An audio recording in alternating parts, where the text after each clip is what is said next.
Bruce, you must have something really good too. Of course I do. It's Bruce Danielson, and I guess I'm here to entertain you too. Welcome to our special city council meeting on Tuesday, April 23 here at 5:30. Thanks for being here this evening. Clerk will begin tonight by reading our roll, please.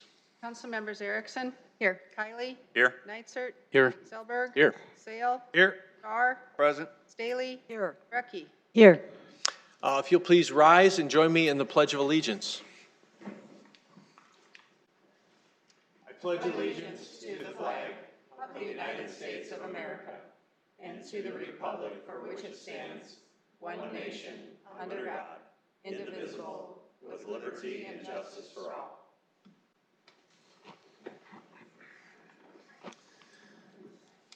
All right, we'll go ahead and move on to item number 2, which is approval of our regular agenda tonight.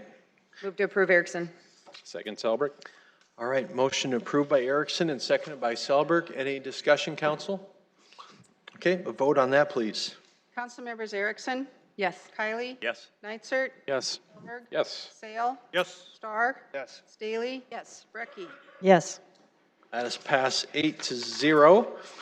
Before moving on to the agenda items, I want to point out that per the City Council's policies and procedures adopted by resolution on June 19, 2018, quote, during a special meeting of the City Council, public input will only be allowed for the agenda item after the staff presentation, but before City Council discussion and voting. Each speaker will be allowed up to 5 minutes. So please keep comments relevant to the item under consideration. So with that being said, we'll move on to item number 3. Item 3 is approval of contracts agreements on the April 19th, 2019 memo. Councilors, is there a motion on that item? Move to approve, Erickson. Second, Kylie. All right, motion to approve by Erickson, seconded by Kiley. Is there any discussion on that? All right, a vote, please. Councilmember Erickson. Yes. Kiley. Yes. Neitzert. Yes. Selberg. Yes. Sale. Yes. Starr. Yes. Staley. Yes. Brecky. Yes. Okay, that is passed 8-0. We'll move on to item 4.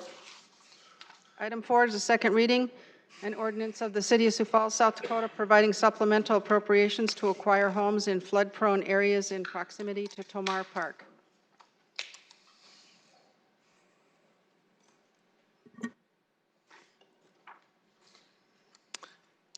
Afternoon, TJ. Good afternoon, TJ Nelson, Mayor's Office. Good afternoon, Council. I'm bringing you the second reading of our proposal to start a voluntary buyout program for the homes impacted by the flooding in March in the Roselada neighborhood. So just a recap of what we discussed last week, this is a long-term voluntary purchase program.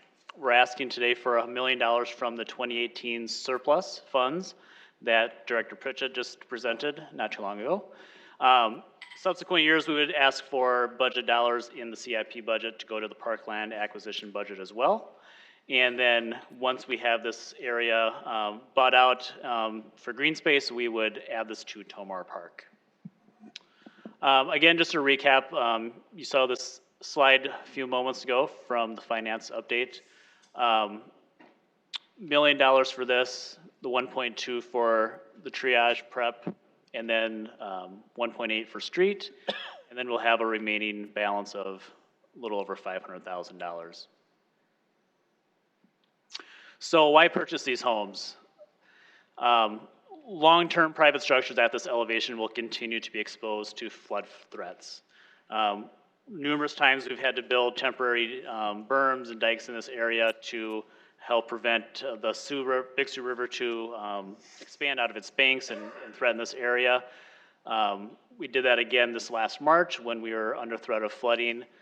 Yet with the flash flooding from that first storm, I believe on the 14th, a lot of those homes were impacted from the river water as well as water making its way to the river. A lot of those homeowners were devastated. They have a lot of damage to their homes, and some are unable to invest in repairs even with their flood insurance. Levee system in this area would be drastically more expensive. It would also be very time consuming and take several years for FEMA and the Corps of Engineers to even design, permit, and model. And we believe that this would be the more prudent way to go. FEMA regulations also make it very costly for homeowners to elevate their homes above the flood basin. So our purchase process, we'll go through and this is what we'll use to prioritize the homes. This is not meant to be, you have to meet all 7 of these criteria to be considered because we want that entire area in the Rose Lotta area. But this is how we're going to prioritize which homes to start with. 100-year floodplain, currently uninhabitable and below the flood basin. We've heard from several of those homeowners already who meet even just those top 3, and we feel that this $1 million is enough to cover those folks.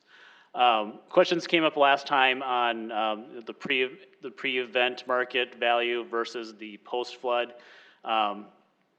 As Regan Smith presented earlier, the declaration period has not even ended yet. It closes tomorrow for the state. Once that closes, we will submit our information, and then it goes to the federal government for them to approve that. So we don't have FEMA funds available to help supplement this program at this time, but we're gonna follow their guidelines for their programs so that if those funds become available and we can utilize them, we are consistent. And FEMA's guidelines do go by the pre-event fair market value, and they also discount any insurance payouts from the FEMA funds that would have been paid to that person, so you're not double dipping into those FEMA dollars. So the next steps would be council approval tonight. We'll assess those properties. We've been able to contact several of those interested sellers already. We'll conduct floodplain surveys to see where the base elevation is, and then we'll conduct independent appraisals and begin the purchase of the homes as soon as possible. If everything lines up, those could be even as early as June, but very early summer is our target. And then we'll budget for future years for folks who did not have as much damage and have homes that they can continue to live in. With that, I'll stand by for any questions. All right, thanks, TJ. Before that, I'll ask if there's anyone from the public here that wishes to speak on this item this afternoon.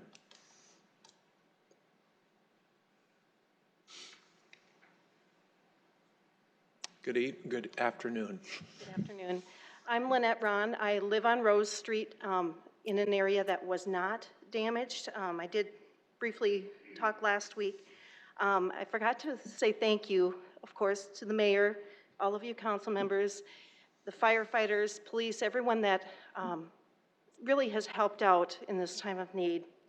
I am in favor of this, even though, like I said, I was not damaged.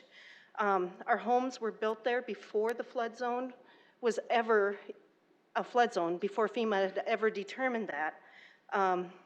During the 13 years that I've lived in my home, my flood zone has changed multiple times. It's changed 3 times. And I know that there's certain requirements that FEMA and the city both have, but I just want to reiterate what was just said a little bit ago about the pre-flood value versus the post-flood value, because that is so super important. It sets the stage for those of us that did not flood, and you know, it would be unfair for everyone, in my opinion. Anyway, there's so many additional expenses that people have gone through that, you know, they've missed work. They've had moving expenses. They've had storage for their items that did not flood. So it's not going to be a windfall for them. I just want to make sure that, you know, if we use this pre-flood value, it really is truly not a windfall for anyone. You know, they've had to eat out because their furnace, you know, their food was completely destroyed in the refrigerator. They've lost contents that are absolutely not covered by flood insurance. Their washer and dryer, if it's in the basement, it's not covered. So it's just super important that we use the pre-flood value.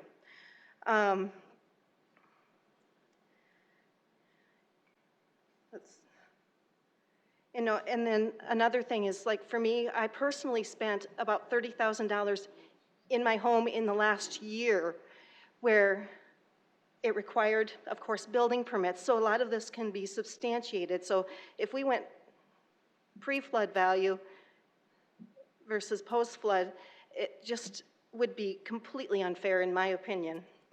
The last part that I really want to bring up is the homes that are on the south side of Lotta are not in this buyout.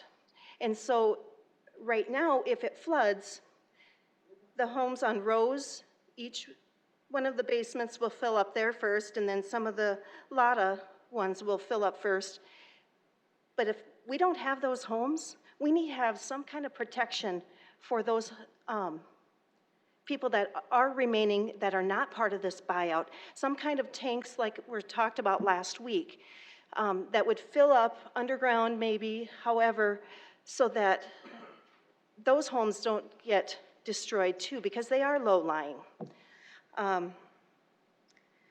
Anyway, that is really what I wanted to say about, what we have going and what to think about in the future. Thank you. Thanks, Lynette. Good afternoon. Mayor, Council. My name is Pastor Al Pratt, Senior. I'm a chaplain with 5 different organizations, and I just moved into the Rose Street area over 26 years ago, and I'm a transplanted San Diegan, so it's been quite a challenge just every year to live here, and one thing, but we said that block reminded of us of the Leave It to Beaver, Father Knows Best era, and it was a beautiful area, still is, and I just wanted to put a face to it and say that for those of us that were transplanted here, we're not even like some of these folks have lived there for years and years. And when I moved there, I didn't have to pay flood insurance at first. And then all of a sudden, here came this flood insurance thing.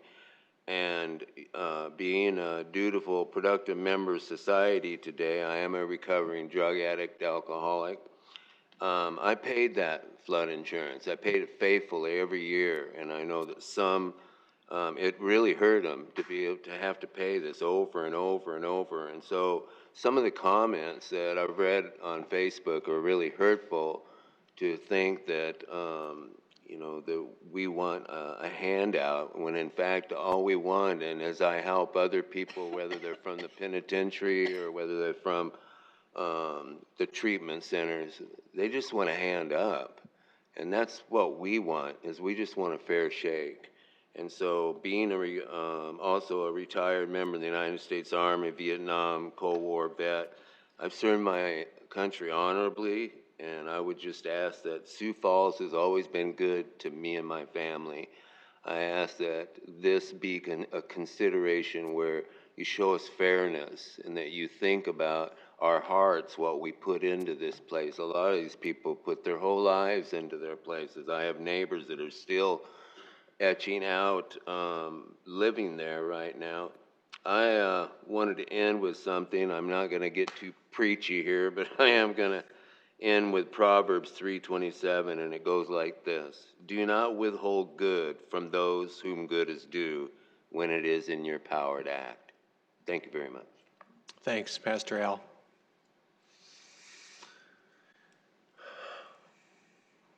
Good afternoon.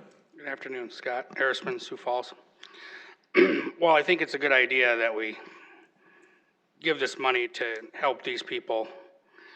I started thinking about some of the things that Councilor Janet Brecky talks about with strategic planning.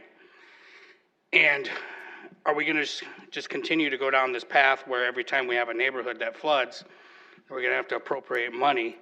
Or are we going to put together a strategic plan to figure this out? Also, the funding is something else. These people have paid flood insurance. The last gentleman just talked about that. Well, that's paid to the federal government, as I understand it, or maybe the state. Maybe I'm wrong. So shouldn't we be getting some money from them to help them pay for these homes? Just an idea. The other thing is that a combination of how we have blacktopped this city over the past 20 years. I've lived here since 1991.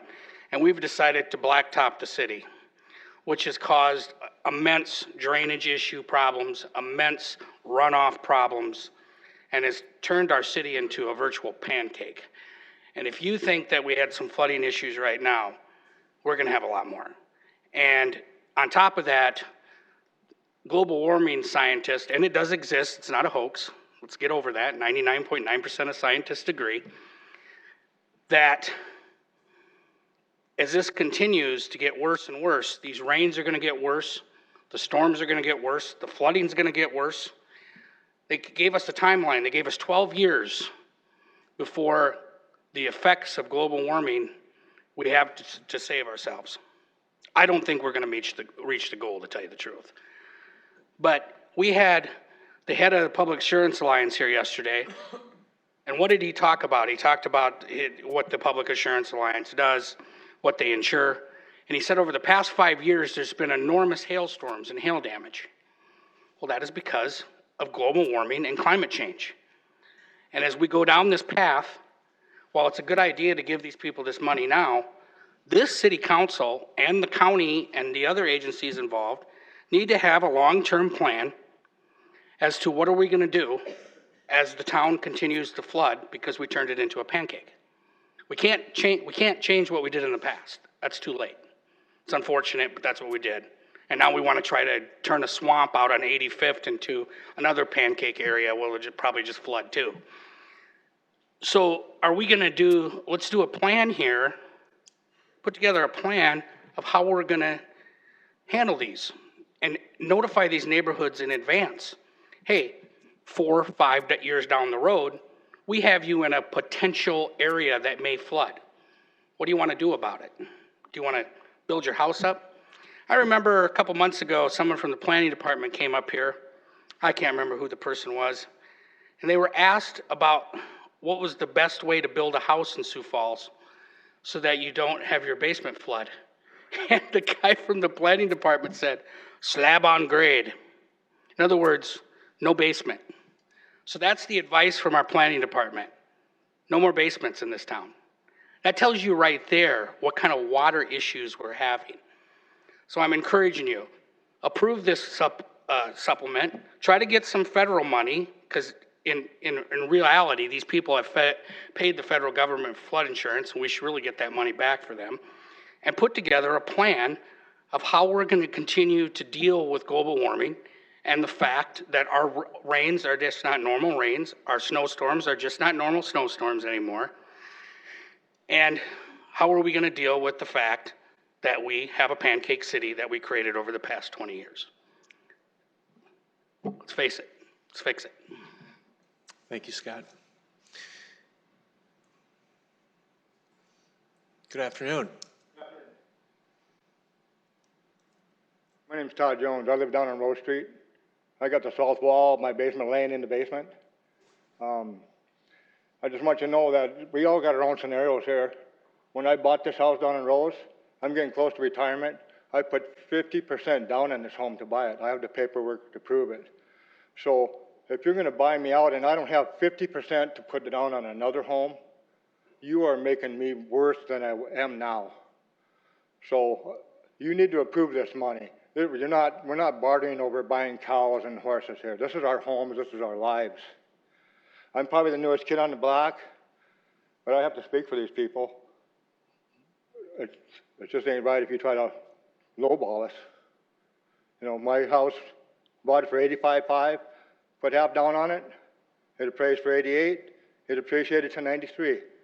That's what I believe I should get from my home, so I can buy a new home, put 50% down on it, and start my life just like I am now. I shouldn't go back in time. Thank you. Thanks, Todd.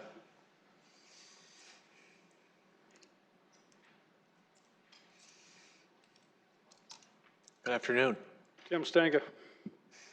I'm for these guys get their money for their houses. They should get what they paid for them. And that way at least they get out of their loans that they have against the property. About assessing property, don't we have a county that does that?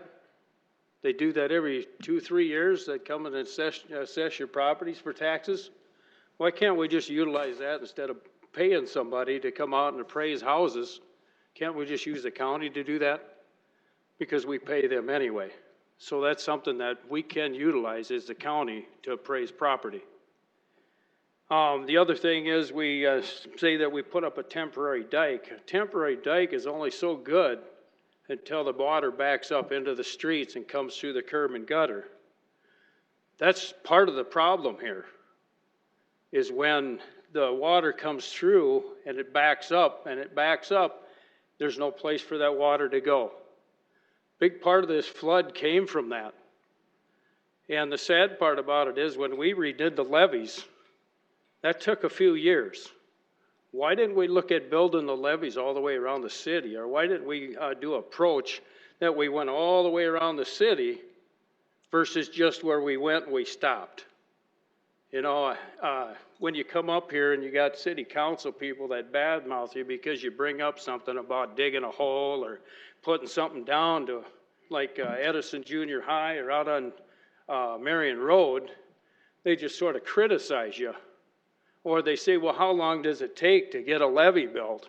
The sad part about it is we started a long time ago with the levee. We could have kept going, but we didn't for one reason, and I don't know what the reason was.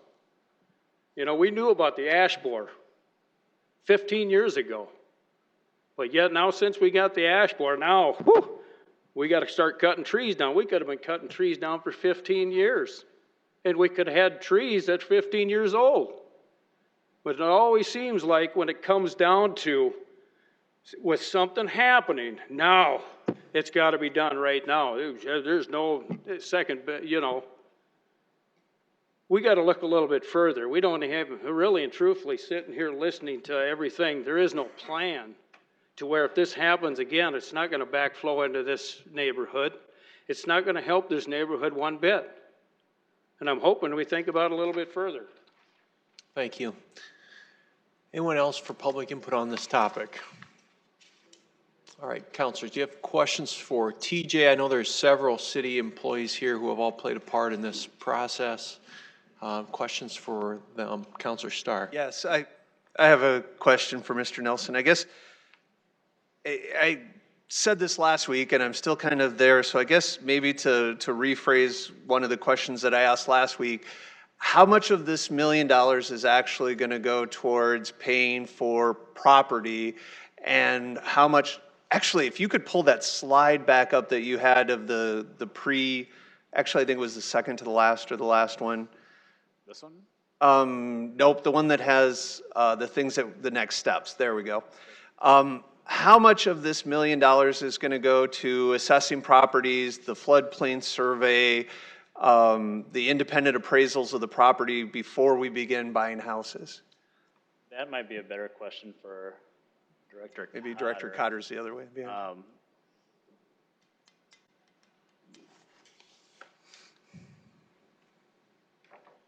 Good afternoon, Mark Cotter with the Office of Public Works.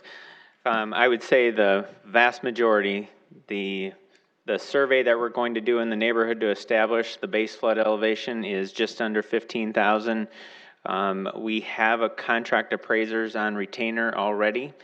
And so because we're constantly buying either parcels of projects to widen roads and or for a similar project like this. So the appraisal cost per structure will be very similar to what a bank charges, which I would expect will be between $500 and $700. Those costs will absorb as well. And then the normal transactions to actually close a property, title insurance and closing costs. So when you look at the percentage per structure, it's going to be a very small amount of funds that are not going to buy real property. Thanks, Mark. Other questions for either TJ or Mark or any city staff? Councilor Neitzer? TJ, can you clarify, we are looking at appraised values pre-flood is what we're talking about? Correct. So, yeah, these independent appraisals, they'll go in, they'll look at comparables in the area, they'll, assess value versus market value. This probably 130% of assessed value is kind of the benchmark. So they'll be looking at comparables for the area and finding those costs as if that person was to list their home on the market and sell it. Okay, and regarding if somebody has flood insurance and they're going to get a payout, for example, if they get 20,000, would there be a $20,000 deduct, so between the two, they're made whole? Those are the FEMA guidelines that we would follow. Okay. And the citizen testimony was very compelling, and I also would point out that I think it's also in the public, even though sometimes you may struggle with paying more than what something is worth. In this particular case, if we can make them whole and make it easier so that they can get out, whereas if we were to give them only partial funding, maybe they're upside down on a mortgage, they can't pay off a mortgage, now they can't move. There's all kinds of scenarios that could happen where they feel like they have to try to fix their house and they're stuck. So I think in the public interest, this is a way to go so that we can essentially incentivize them and help them so that they can make that next step. So, thanks. Thanks, Counselor.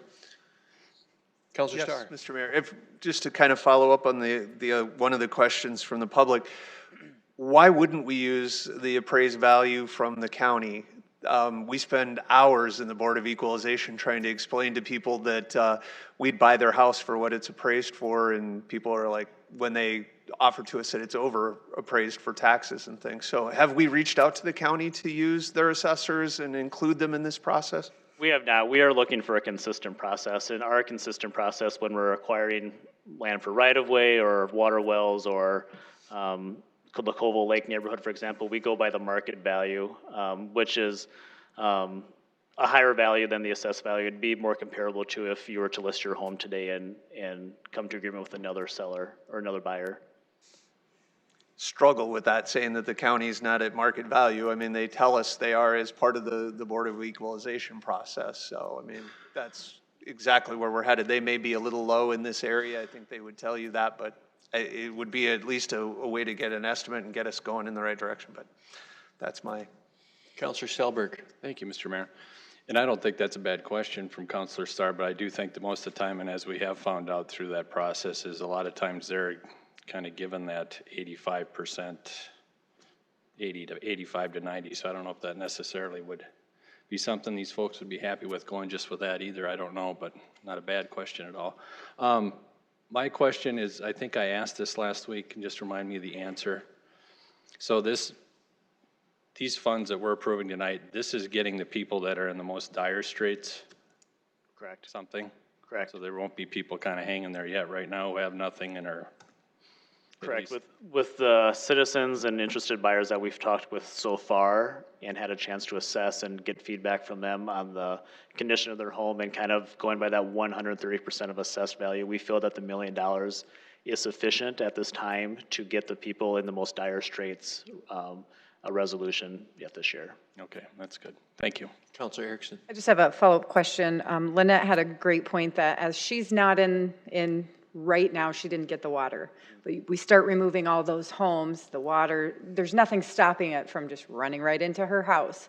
Is there anything, a temporary berm, something that's going to protect the homes further in so we don't lose everything? If we can move some of these homes and save some of these affordable homes to other areas, if that's an option, I think that we should strive for that instead of just, here comes the water again, and it just takes out their basements. Right, and we will continue to protect that area as there are still homes there. So we are not, if we have another flood incident that we have to prepare for like this March next year, for instance, we're not gonna neglect that neighborhood. We're gonna continue to protect them as long as there are residents in that area. Thank you, I appreciate that. Counselor Kiley. Thank you. Well, first of all, I'm in favor of this proposal, and I think the $1 million is just going to be a start, as we had discussed before. And we have surplus funds to cover that initial start. We even have some remaining available fund balance of $550,000 that was identified, so we've got an option there. We even have an option with our reserves as well, too. Our reserves are for this type of an emergency situation, and we're currently at 31% with our reserves. While we try to maintain it at 25%. And, you know, I would encourage us to maybe take a look at that in the future too, depending upon the demand, because after all, The money in the reserve is taxpayer dollars, and it shouldn't just sit in an account. I've always felt that it should be out there working for the citizens. And so that would be yet another option for us, depending upon the demand. The unfortunate thing is we're just discussing, when you hear the terms making them whole, we're just discussing the house and the property. Unfortunately, these individuals have lost thousands of dollars in their own personal items and merchandise. And so this is just going to be a help to get them started anew, hopefully, a fresh start. But I don't know that it's ever going to get them to where they were prior to the flood. So once again, I would encourage my colleagues to support this evening. Thanks, Counselor.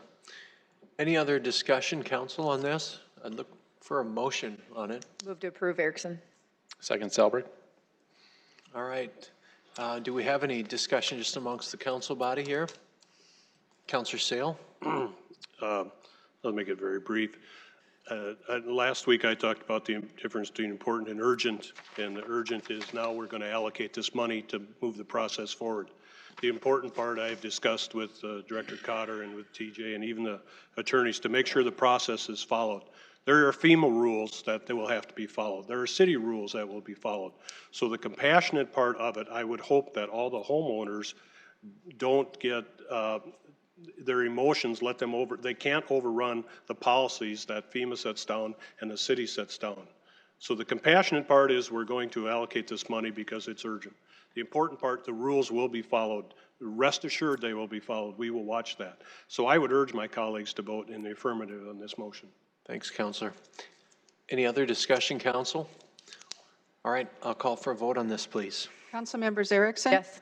Kylie? Yes. Nitzert? Yes. Selberg? Yes. Sale? Yes. Starr? Yes. Staley? Yes. Brecky? Yes. All right, that passes 8-0. Item 5. Item 5 is a resolution amending the 2019-2023 capital program to add funding to the CIP 14008/park land acquisition to acquire homes in flood-prone areas in proximity to Tamar Park.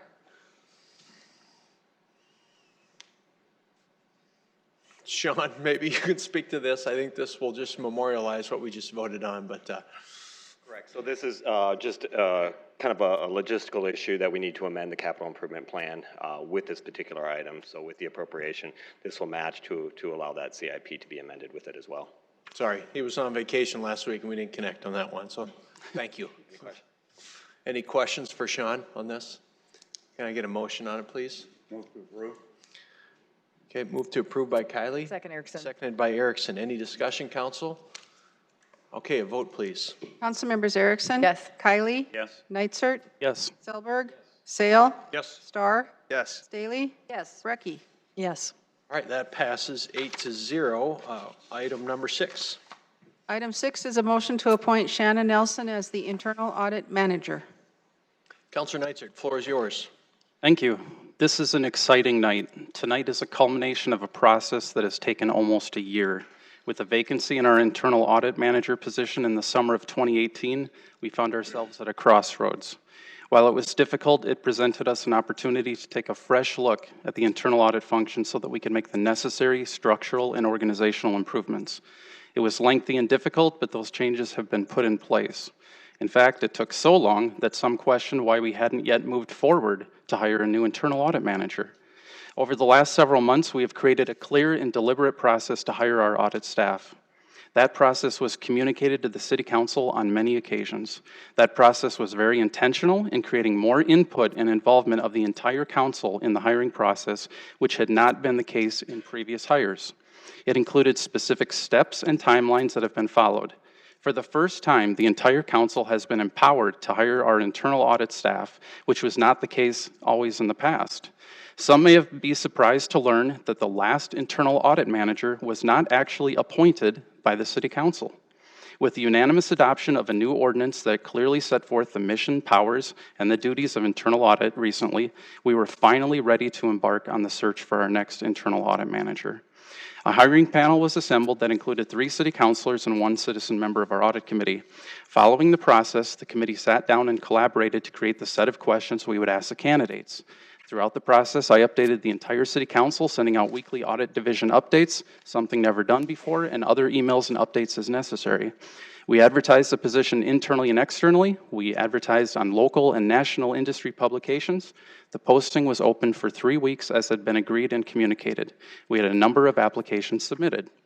The process included the opportunity for all city councilors to review all of the applications submitted. In addition, the process included the opportunity for the city council to decide who would be interviewed. Ultimately, after consulting council colleagues, we interviewed 3 qualified candidates.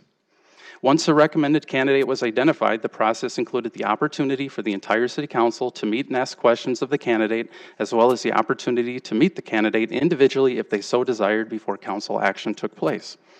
I am pleased to announce that the hiring panel has unanimously recommended to the City Council that we appoint Shauna Nelson to be our next internal audit manager. I would like to take this opportunity to recognize and thank the members of that panel for their active service and dedication to this process. The panel was composed of myself, citizen member of the Audit Committee Rose Grant, Councilor Sale, and Councilor Starr. The hiring panel felt that her financial expertise, her impressive resume, her character and integrity, her inquisitiveness, her incredible analytical skills, her vision for the department, her curiosity to get out and get her hands dirty by getting into operations out in the field, her proven track record of scrutinizing city budgets and holding city staff accountable, and her passion to ensure tax dollars are used prudently and are protected clearly set her apart from the other candidates. In addition, the panel felt strongly that her city employment was an asset because she brings with her an institutional knowledge of the city, its operations, its financial system, something that would take someone outside of the city literally years to gain. She will literally hit the ground running. The professional and constructive relationship she has built with city management and staff will allow internal audit to be more effective and visible. These are the attributes we want and we need in an internal audit manager. Mr. Mayor, would it be possible for Ms. Nelson to come up to introduce herself to the citizens of Sioux Falls? Absolutely, you bet. Thank you. I'll say good evening now because it's 6:05. So good evening, Shauna. Good evening. I'm Shauna Nelson. I am currently a business analyst for the city of Sioux Falls. In my role, I scrutinize and evaluate budgets as well as operations to ensure taxpayer dollars are used efficiently. I believe my passion for improving processes and analyzing data will have an even greater success in the internal audit manager position. I believe with my institutional knowledge and professional relationships, I will serve the citizens of Sioux Falls well. I'm honored for this opportunity and excited to work with all of you. Thank you. Thank you, Shauna.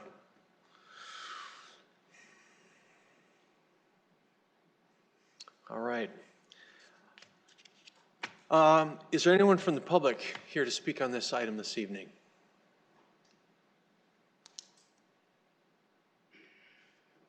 Good evening. Scott Harrisman, Sioux Falls.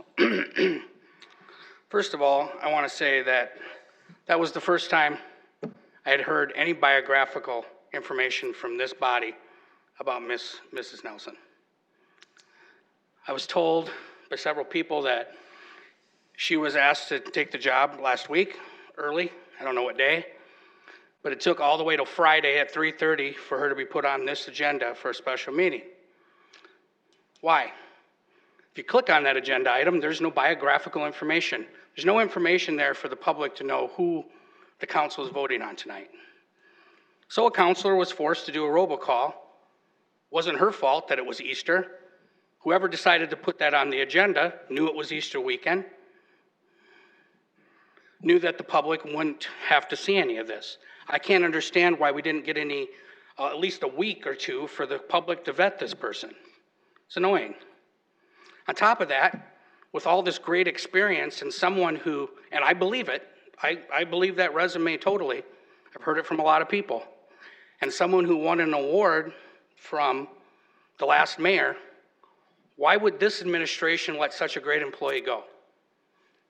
If I was the mayor and I had someone this good working in my administration, I would take her aside and I would say, Mrs. Nelson, I want you to stay here with me or this administration, and I will give you a raise because you have the power to do that.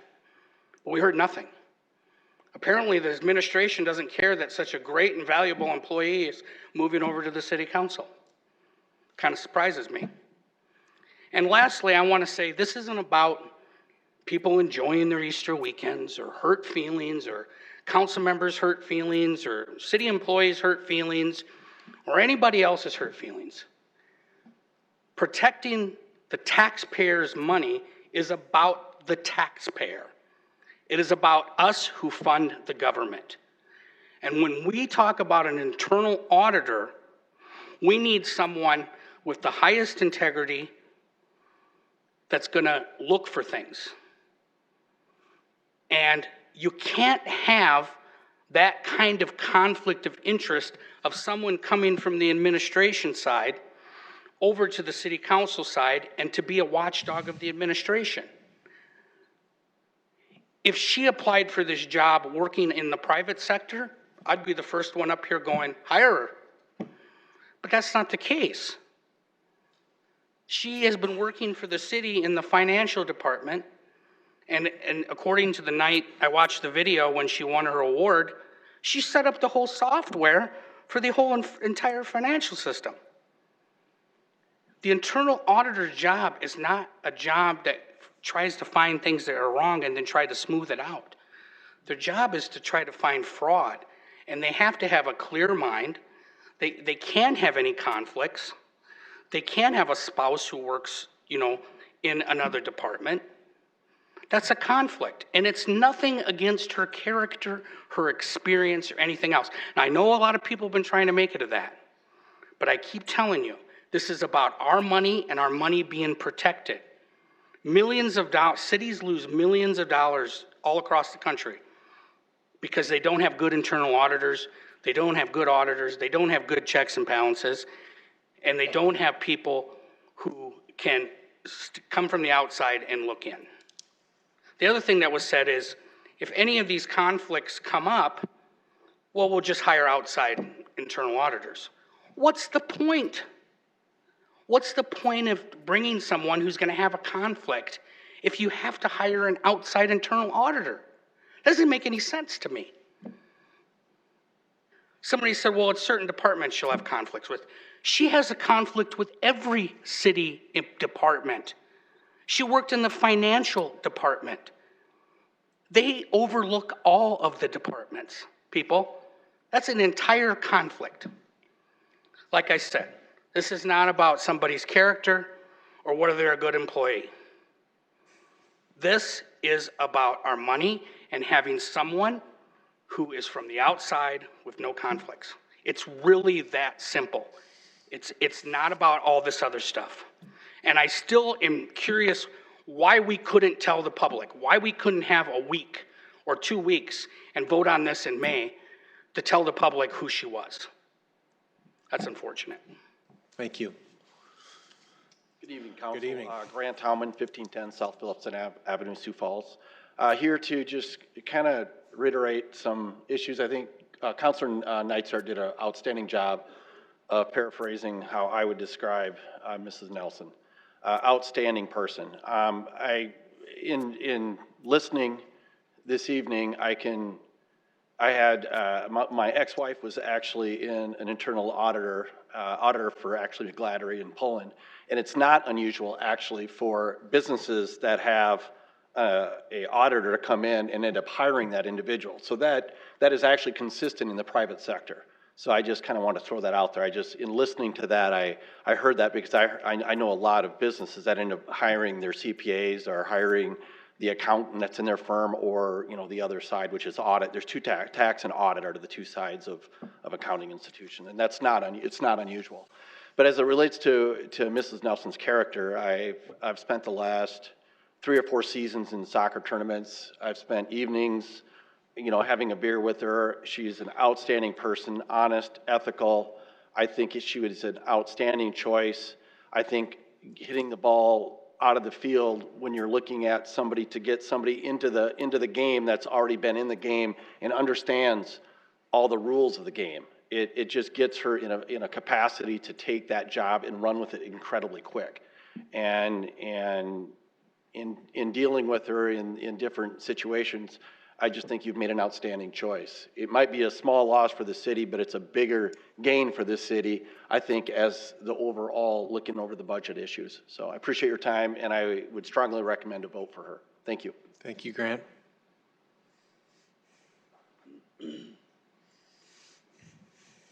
Good evening. Good evening, Bruce Danielson. Tonight's meetings and vote is about process and leadership. Tonight's vote is contrary to our desire for a functional open government policies. We see voting, but very little leadership. Most of us agree with the statement issued today in a press release. This is a shameful, disappointing display of city leadership. This is not leadership or policy making. It's childish sandbox time. During the December 12, 2017 Fullenkamp Award presentation, Mayor Huther gave us reasons Shauna Nelson should not be hired tonight. It's too bad this issue has got jammed into tonight's agenda. Everyone needs to review the video.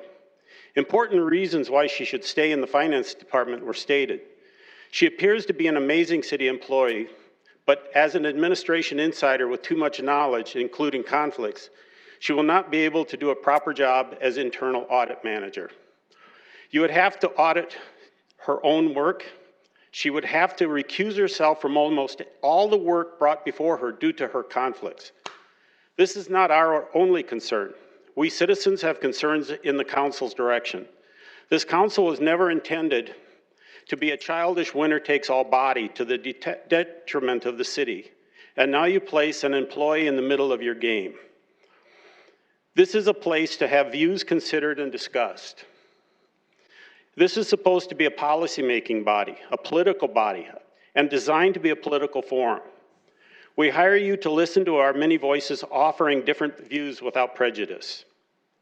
If you feel otherwise, there's a door there, and please leave now, because you have to be willing to listen to us and work with us, because we're part of the process.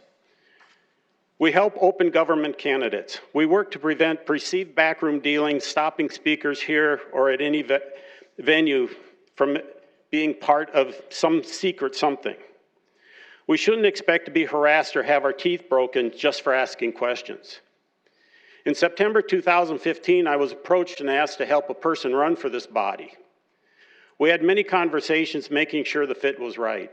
Commitments were made, including promises of fair hearings on issues, responsiveness, and enhanced governmental processes, and openness. So training began. Materials were designed, foot soldiers lined up, and a computer program was designed to help this quiet person run for office. This person announced for the Northwest District, promising city government sunlight. The 2016 election victory brought short-lived promises. Hopes for this new perspective was lost when a coalition enhanced the childish winner-takes-all mentality. This hiring is a casualty of this childishness, no matter the outcome. Many voters in the Northwest District are now disappointed.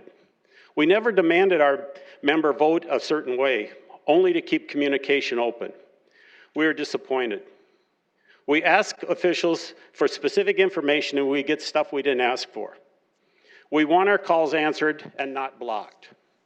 We ask for emails to be acknowledged and not blocked or ignored. You are not here for a point of view, but for your open mind to listen. As I tried to say at yesterday's audit committee between the uncalled for interruptions, citizens know of problems. We need people with insatiable curiosity and no preconceived agendas, ready to ask impertinent questions while searching for real answers.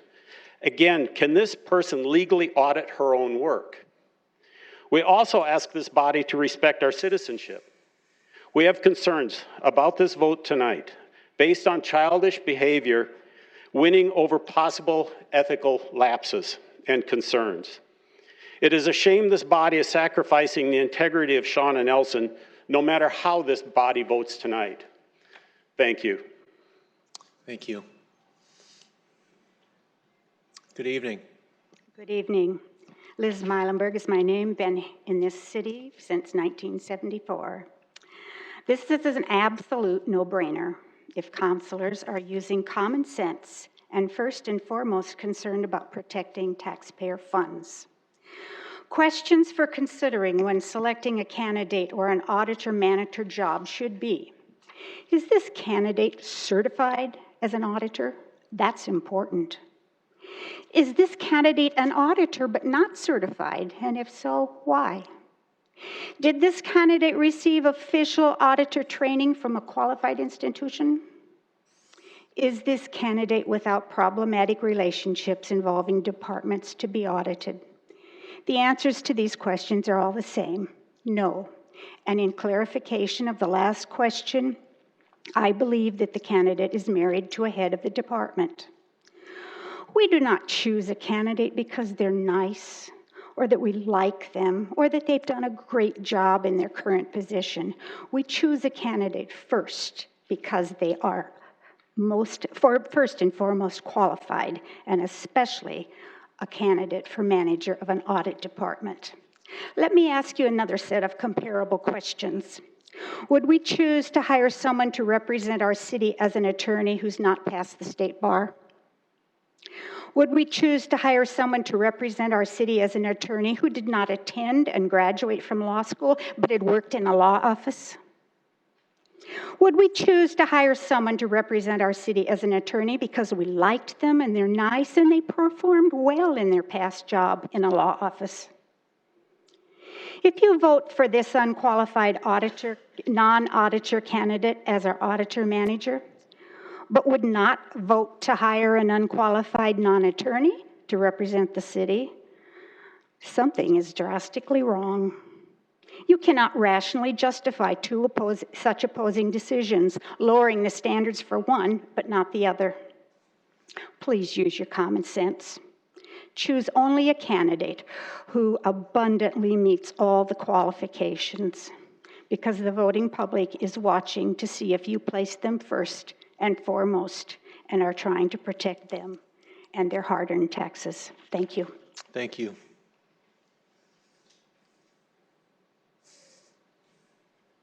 Good evening. My name is Jane Hanneman, and I've been a resident of Sioux Falls for about 38 years. And I have known Shauna Nelson for the past 7 years. And I'm here tonight to actually read a letter from a friend of mine who wrote this and was unable to be here tonight, but thought it was important that you know these things about Shauna. Dear Sioux Falls City Council members, I had planned to speak on behalf of Shauna Nelson at tonight's City Council meeting, but a family event is keeping me from doing so. Instead, I will write my words to you. Most people are not as lucky as I am. Those of you who know my story might think I'm crazy for saying that. I lost my husband, who was 33 at the time, to a heart attack 6.5 years ago. My daughter, Peyton, was 6 and in the same class as Shauna and Matt Nelson's daughter. I didn't know Shauna well at the time, but the next thing I knew, Shauna and I were doing a lot of things together. We took trips with the girls, went to events around town. Shauna helped me take my mind off of my reality and was there for me more than anyone else. She ended up being my rock when I needed someone the most. I would not have made it to where I am today without her, and truthfully, I would not have met the man I'm with today if it weren't for her. She helped complete my little family. Her friendship has meant more to me than almost anything. These past 6.5 years have been rocky times. Several years ago, Shauna was diagnosed with melanoma cancer. She went through an entire year of treatment, lost so much weight, lost some of her hair, and went from being this outgoing, energetic, always on the go person to being someone who could barely get out of bed because of the pain she was in. But she did. She got out of bed and went to work and did everything that was expected of her. That takes determination and love of the job. Thankfully, she is fully recovered and is back to that spunky self. I'm not sure that many of us could have done what she did during this time. We would like to think that we could have, but in reality, many of us are just not that strong, mentally, emotionally, and physically.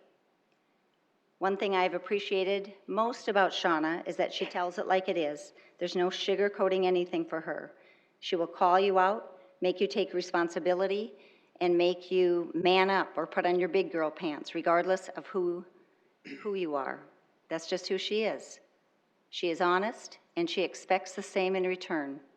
To think that she would do otherwise in this position is absurd. She takes everything she does seriously, and she would be no different as internal audit manager. I'm so proud of Shauna. She has seen her world turned upside down and fought right back to get where she is today. She's handled the name calling and other negative talk throughout this ordeal better than anyone could.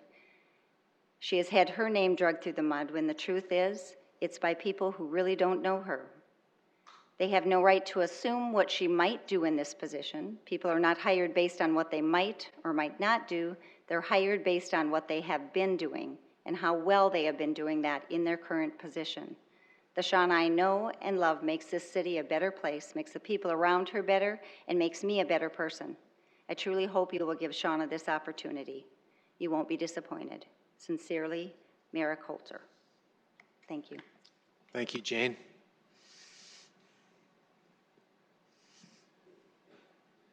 Hi, I'm Good evening. Jenny Howman.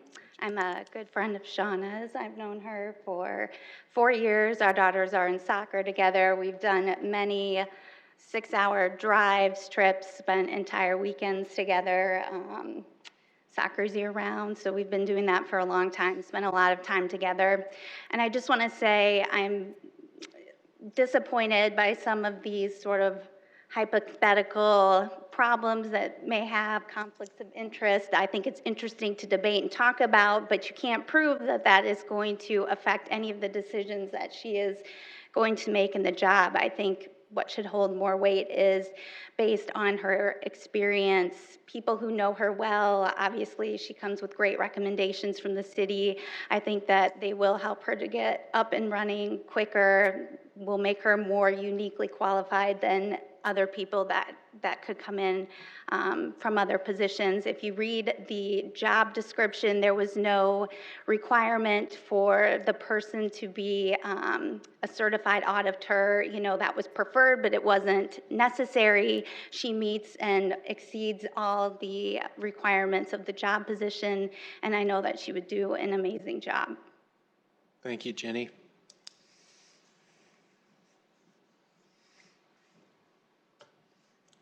Good evening. Good evening. My name is Becky McElroy, and I am a business owner here in Sioux Falls. And I am here to represent Shauna Nelson and talk about her character.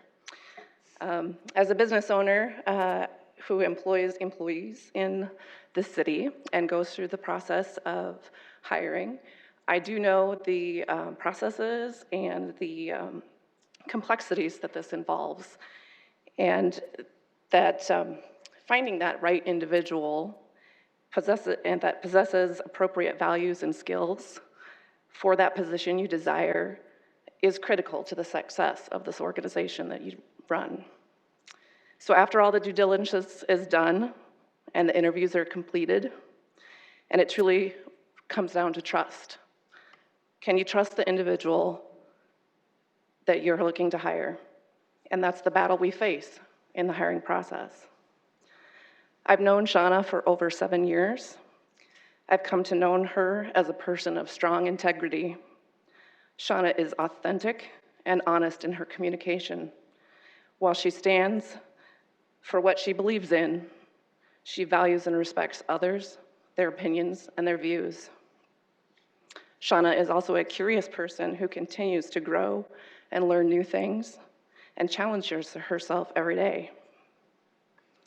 When faced with adversities, she looks for others for guidance and inspiration, and she uses that to guide her decisions beyond what her education and her knowledge base provides her.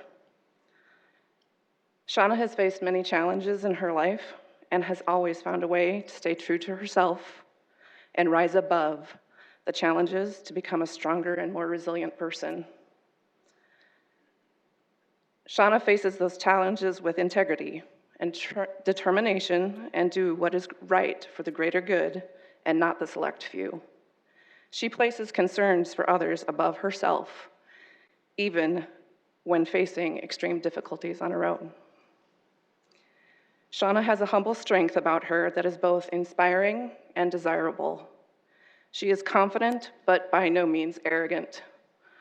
She is someone that I trust wholeheartedly. She has served both our country and our city with integrity, dedication, honesty, and respect. And she will take that integrity, dedication, honesty, and respect into the role of Internal Audit Manager. Thank you. Thank you, Becky. Good evening. Good evening, Janelle Kane. In no way do I want this to reflect as anything personal against you, Mrs. Nelson, not whatsoever. But I'm speaking about the job itself and my long history of audits and a family coming from audit. My uncle is a retired federal audit bank examiner.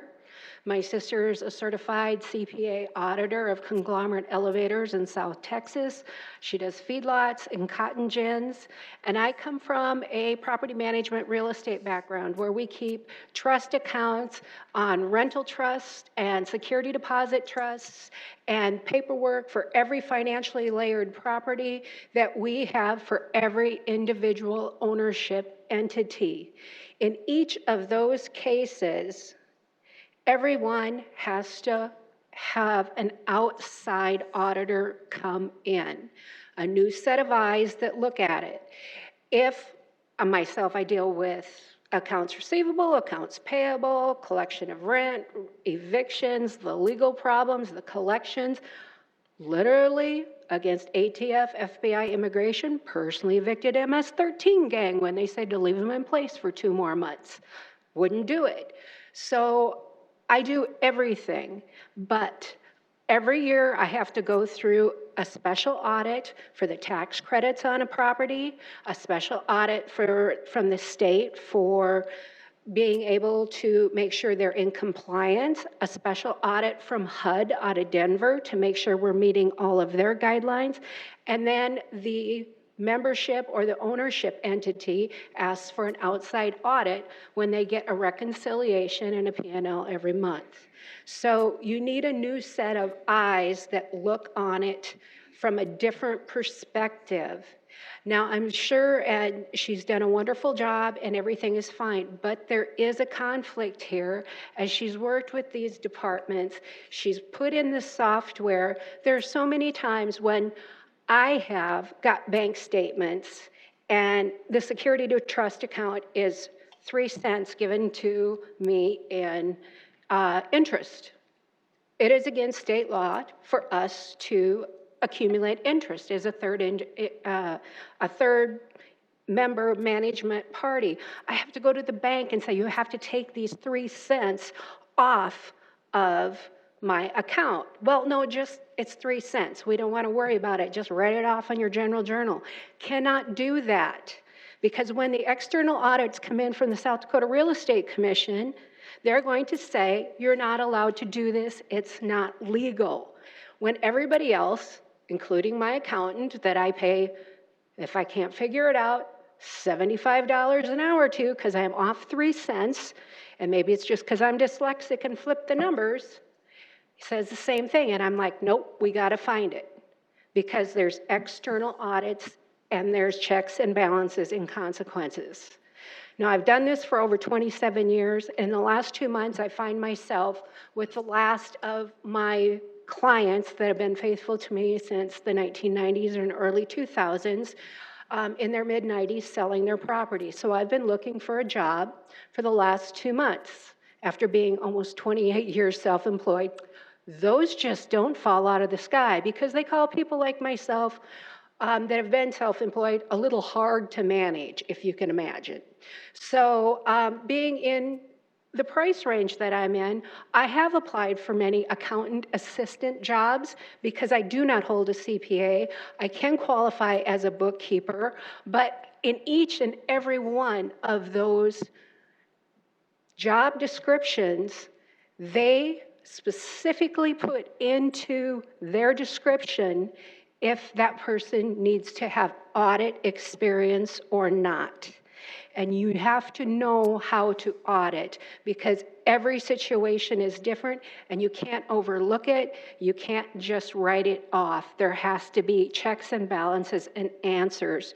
And my sister and my uncle have found multi-millions of dollars that have been overlooked because of people that are embezzling, that have been in the same place or have gotten away with it from the previous people that they worked with. So please keep that in mind as a conflict of interest in her job. Send her to Eid Bailey, let her be an auditor for 5 years and bring her back. That would be awesome. Thanks, Thank you. Janelle. Anyone else this evening for public input? All right, Councilor Neitzer. Mr. Mayor, it would be my honor to make the motion to appoint Shauna Nelson as our next internal audit manager. Second, Sale. Okay, we have a motion by Councilor Neitzer for that and seconded by Councilor Sale. Councilor Neitzer. I'd like to tell you more about this impressive candidate. Shauna received her undergraduate degree in accounting at Colorado Technical University, Sioux Falls in 2009. She completed her master's degree in business administration at the University of Sioux Falls in 2011. She lives here in Sioux Falls with her husband, Matt. They have one child, their daughter, Mackenzie. Shauna is an Army veteran. She served an overseas tour in Germany supporting missions in Macedonia, Kosovo, and Bosnia. She has a background in accounting, budgeting, regulatory compliance, and business process improvement. She brings a wealth of internal and external experience to the Internal Audit Division. She serves as a budget analyst for the largest division in the city, Public Works, which includes streets, fleet, storm drainage, water rec, landfill, and electric light. She also currently is serving as a budget analyst for fire. She helped build the city's financial system, Munis. Knowledge of that system, our auditors will tell you, is absolutely vital. A knowledge that extensive is a huge asset to the Internal Audit Division. In 2017, she was awarded the Gene Fullenkamp Management Excellence Award for her performance and leadership. Those who nominated her from the Public Works Department called her a game changer for the city. She is known to be tough and bold. She isn't afraid to walk into a director's office, something others might find intimidating. She has ruffled a few feathers on occasion. She wants to understand what she is analyzing, so she has gone out in the field proactively to understand operations, another vital skill for internal audit. She was selected to serve on the core transit team because her peers see her as a visionary. Prior to her service to the city of Sioux Falls, she was a senior accountant for Salmon's Financial Group from 2009 to 2012, ensuring statutory and GAAP compliance in preparation for annual audits for assets totaling nearly $40 billion. Over her career, she has worked in numerous accounting roles. She has simultaneously built professional relationships with city staff, earned their trust and respect, but at the same time has pushed them and held them accountable. She discovered a major issue in a department and brought it to her management. She didn't look the other way.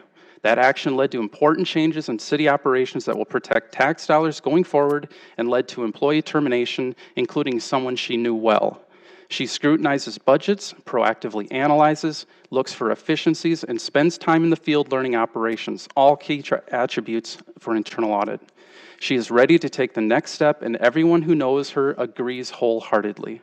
I believe her unique skill set is perfect for this job.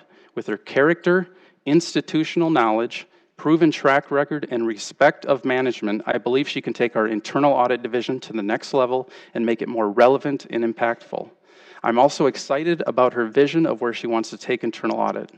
Finally, perhaps the most important attributes you want in an internal audit manager is integrity, ethics, and character. You can't teach those. In Shauna, we have those in spades. We are incredibly lucky to have had her apply. I would urge your approval of this incredibly talented individual as our next internal audit manager. Thank you. Thank you, Councilor Neitzer. Councilor Selberg. Thank you, Mr. Mayor. I would maybe raise a question for our city attorney, kind of with the background of, those of us that run for city council obviously do so knowing that there might be some times or situations that arise when we might have a conflict of interest and we may have to step aside, and I don't think that that has ever dissuaded anybody for running, nor should it. When we talk about something to that effect with this subject where the conflict of interest issue has come up a couple times, and it's been made clear by the nominee that should the situation arise, she will right away take the step of recusing herself. I bring this up maybe for you to clarify for those of us here and those of us watching. Tell us a little bit about, let's say that she's already stated publicly many a times that she would recuse herself should the need arise. How would that necessarily work? And tell us about maybe a couple of other safeguards that are in place right now that try to protect us from some of the things some people are trying to say are a danger here. I believe there are some things built into the way we have this set up where to protect us from, I guess, the downside of what we're hearing. Well, to begin with, if she's hired, she has to comply with our code of ordinances. So the conflict of interest provisions under Chapter 35, she'd have to abide by those. So if she's ever involved in a situation where she might get financial incentives or have a financial interest in any action, unlike the general public, she would have to recuse herself or at least notify whoever she's working for of that potential financial interest. And then her supervisor or the committee could determine whether she should continue on with that task or not. In addition to those conflict of interest requirements that she has to abide by, pursuant to our ordinances, she has to comply with the international standards for the professional practice of internal auditing of the Institute of Internal Auditors. She also has to comply with the Code of Ethics of the Institute of Internal Auditors. And those requirements are far more stiffer or stringent than our own Code of Ordinances. Right now, it's not against the law or prohibited to have a spouse as a city employee to be also employed with the city. That's just by law in the city of Sioux Falls, not a conflict of interest. It might not look good to some people, it might appear to be odd, but it's just absolutely not a conflict of interest. So safeguards that are in place. You know, the city council determines what's going to be audited on a yearly basis based on a recommendation that comes from the audit committee, okay? The city council, when they determine what's going to be audited for the coming year, they can determine that we're not going to audit internally anything that they think might be a conflict for Shauna. You know, the parking department, they might say because of that relationship and the look, we're just not going to assign her, we're going to outsource all that stuff, okay? And that's not unlikely. I mean, and that's not something that the city hasn't been recommended before to do.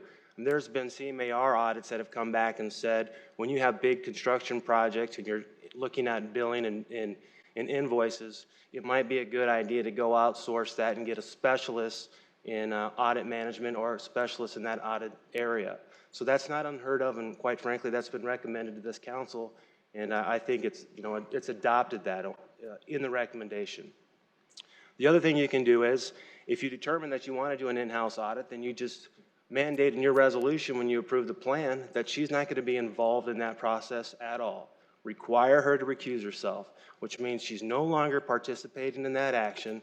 She's not there to consult. She's not there to review. She's not there to present. She more or less has to put a firewall between her and whoever's working on that so she can't see in and they can't see into her. So she can't have contact. You can do that. You could also just set parameters. If you are so inclined to have her audit something that you think might be a potential issue, as the audit committee and the city council, because she's your employee, you can set up policies and procedures that she has to comply with in addition to these various standards that I've indicated. So there's things you can do and certainly safeguards you can put in place.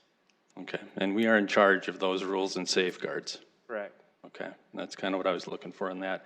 I really wanted that covered for people that are listening and have been hearing about this for some days and the arguments that have been made, because I think it's been covered and I think that the safeguards are there where it will be taken care of when it is, if and when it comes up.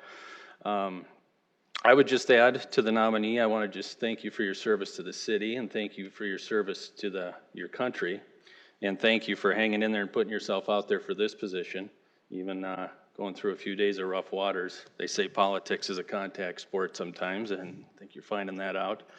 But I don't know, in my eyes, I see an outstanding resume, an outstanding track record. I think you're going to carry that forward and lead this department well. So I completely behind you. I would also throw out a thank you to the audit committee for going through this thorough process, and it has been a thorough process. And I know there's been a lot of time and effort, and thank the counselor who's led that effort too for the last year. I think it's been pretty much full-time in this department. And there's nothing that gets pushed through or shoved through quickly when he does something. I think we all know that. So I think things have been pretty thoroughly addressed, and I'm comfortable with this. Thank you. Thank you, Counselor. Counselor Kiley. Thank you, Mr. Mayor. Well, some of what has already been said, I'll touch on very briefly, and then I have additional remarks. But again, Shauna's undergraduate degree is in accounting, and then she has a master's degree in business administration. She was, we've discussed this, or it's been discussed, she was awarded the Jeannie Fullenkamp Management Excellent Award for her performance and leadership, and that was by the City of Sioux Falls. She was a senior accountant for Salmon's Financial Group, and she has worked in numerous other accounting roles. And she has served in the U.S. Army with overseas tours, and for that, your service, I thank you very much. I've had the opportunity to meet with Shauna since the recommendation was brought forward. I've been impressed with her knowledge of what is expected of her in the future. I had the opportunity to discuss her abilities actually with a former employer. It just happened by pure accident, where the individual had indicated to me that she had worked for him previously, and reiterated everything that we've heard tonight about her abilities, her effectiveness, and her efficiencies. I was recently involved in a hiring process where the candidate stated, "Judge my future performance based on my past performance." Boy, that really spoke volumes to me of that particular individual, and it wasn't Shauna. But when I think of Shauna, I think of that experience with that candidate. I truly believe that her past performance is a very good indication of her future performance. In my opinion, Shauna is the best candidate for our internal audit manager position since we first began this process of looking for internal audit managers, beginning in the last quarter of 2016 when Rich Oaksall announced his retirement. This is actually the third time we've been down this road in the last 2.5 years in terms of going through this interviewing process and hiring an internal audit manager. And in my opinion, she by far is the best candidate that has come forward through that period of time. I strongly feel Shauna is the right person for the job, and I'm certain she will end this 2.5-year process where our internal audit manager position has been in flux, and she's going to bring us a qualified internal audit manager for the long term. I encourage my colleagues to support Shauna's nomination. Thank you. Councilor Sale. Thank you, Mr. Mayor. First, I'd like to clear up a few misconceptions I believe are out there. I hold in my hand a letter from Heidi Bailey, Independent Auditor's Report. So the books are audited by Heidi Bailey for the City of Sioux Falls. So this is not the only audit that will be going through the internal auditor. So some people say, my books always get audited, my books always get audited. Here's the report. It's dated March 29th. So our books have been audited once. Secondly, when it comes to a conflict of interest that we've talked about, and the city attorney, Danny Brown's laid it out very well, and Councilor Breckley and I know from our past experience in City Hall, there's redundancies in the ordinance and civil service and things like that. Recently, we had a fire chief who was supervising his brother and 2 of his uncles. He was appointed to that position not once, but twice to be fire chief. There was no outrage, there was no scandal. So the fact that we might hire an internal auditor whose husband works for the city, I don't see that as an issue with all of the things we have going on. As a matter of fact, I believe it's a subtle form of discrimination to say that you can't get a job because of what your husband does. It'd be like saying to a young man, you're not going to make the baseball team because I don't like the position your father holds. That's not fair. And that's one of the things that has disturbed me about this whole conversation. I think we're overlooking the fact we might be discriminated against somebody because of what their family does. And that's not right. That's why we all strive to be Americans, so we can reach our highest potential no matter where we come from. My last point would be about the audit committee's work that I was enjoyable to be part of. As we interviewed people, she rose to the top. The character, the past work she has, the recommendations from people that she has, even the people that she's called out inside of City Hall for things that might not have been done right. There was a question earlier about why she would leave city government to come to work for the council, and that was asked of her by Councilor Starr during our communications. And in a nutshell, she likes a challenge. It's not a huge pay raise. It's actually a lot less security than what she has today, but she's up for a challenge. She wants to reach her fullest potential. So I'm excited for this. I think it's a step forward for us, and I would also encourage my colleagues to vote in affirmative for Shauna. Thank you. Councilor Starr. Thank you, Mr. Mayor. First of all, I'd like to thank Councilor Neitzer. You've done, I would bet, hundreds of hours of research of bringing the audit department back around to where we can respect the work and move the office forward. And I do appreciate that, because I know that I didn't step up to help to be part of that. And I do appreciate the amount of time. One of the things, though, that you did say in your opening statement is that sorry, I went in a different direction here, I apologize.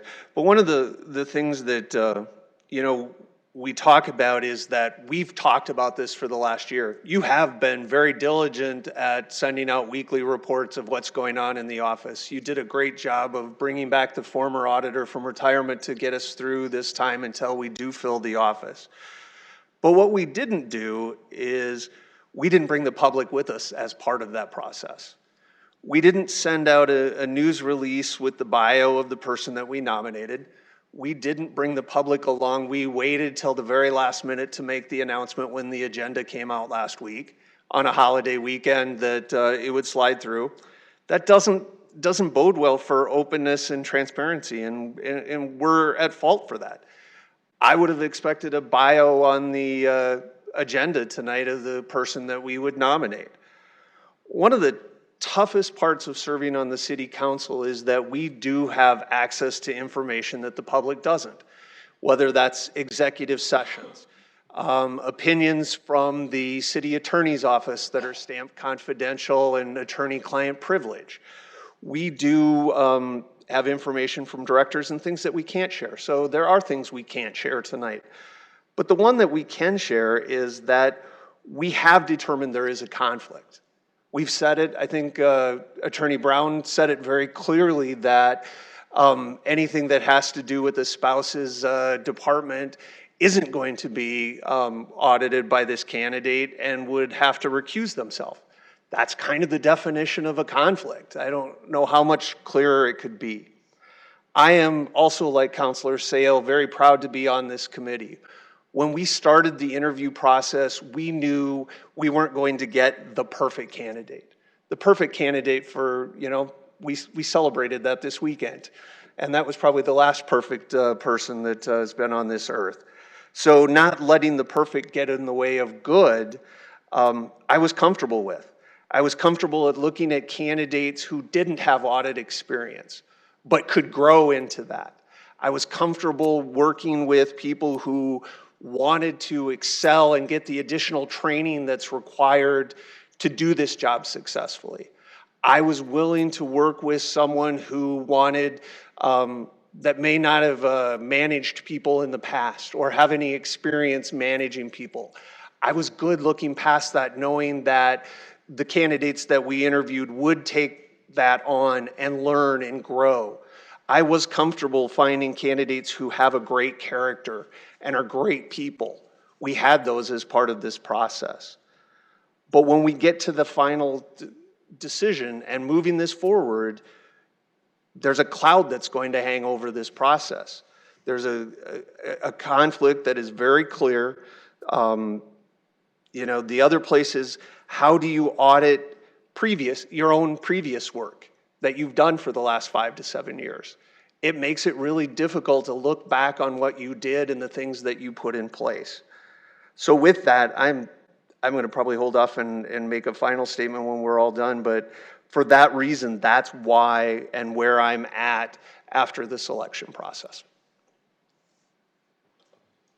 Counselor Erickson. Can I ask a question? Sure. A question for Counselor Starr. If you were so passionate about a bio and the resume being sent, did you suggest that as being part of the process? Absolutely, and I have the texts if you would like. I'd be glad to read them. I reached out to Counselor Neitzert and said, when can we make this public?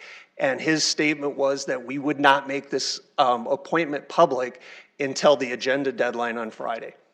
But there was a lot of, my point of asking the question is, there was plenty of time through this process, being privy to the information and being on the selection process, that should a person want to do that, Counselor Neitzert, I mean, I can ask you the same question.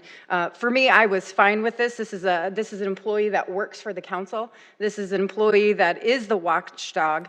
I will say, based on part of what impressed me so much about Shauna and the award that she has won, is she's not afraid to challenge anyone. It takes a lot of courage to look you in the face and say, you know what, I have a relationship with you, or you're doing this wrong, I'm sorry, somebody lost their job. That's a bad deal, and it's a bad situation to be in.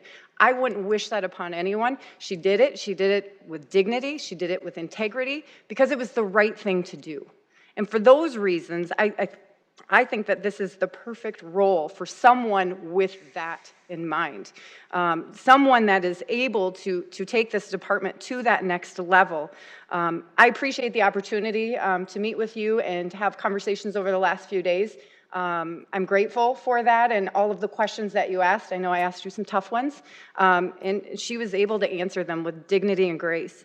I'll remind this council, just recently, our very own city attorney had to recuse himself, and his office did the police contract. There's history of that. He had to completely do a separation and say, you know what, my brother works for the police department, I cannot be involved in this any way, shape, or form. He recused himself, and he did that with integrity. His staff went on, negotiated it, and it is what it is. It's to that. There's a history of it. If we need to go outside, we can do that too. I'm completely fine with that.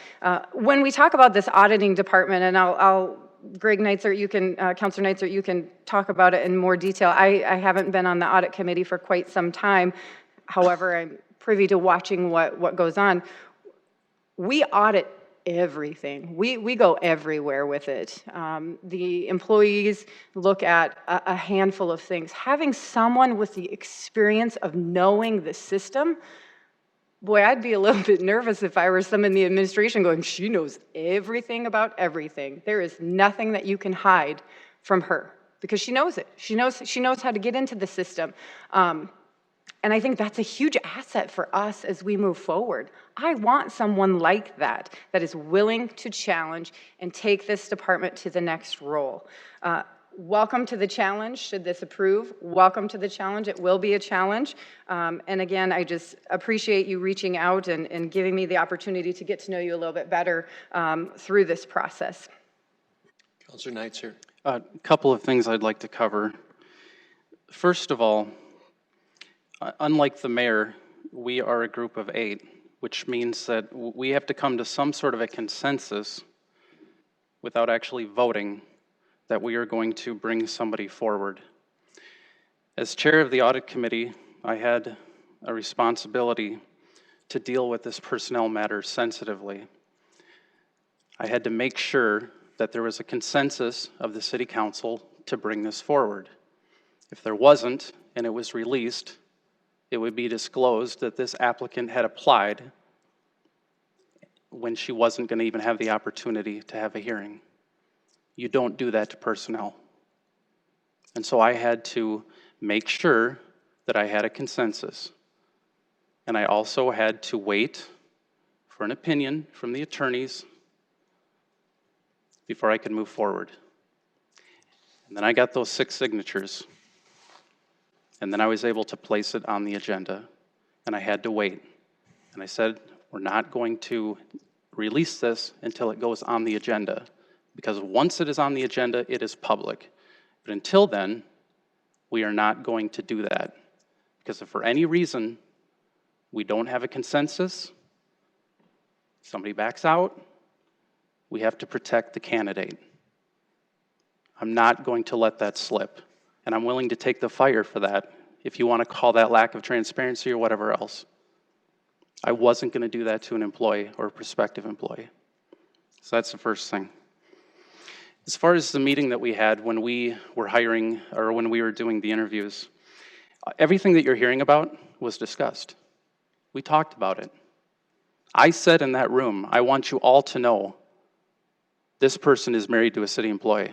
And I told him who it was, and we had a discussion about that. After a vigorous discussion about it, we decided that the pros outweighed the cons and that it was manageable. And we all checked a box. We all had our own form that said recommended. And we left all very excited. We found our candidate. We knew about this. Wasn't a surprise. The other thing I'm going to say is people are blowing parking way out of proportion. It's one piece of the police department. I don't know how many years it's been since we've even audited parking, to be honest with you. This is very manageable. That's the one issue you have to deal with. And as has been discussed, this is very, very routine.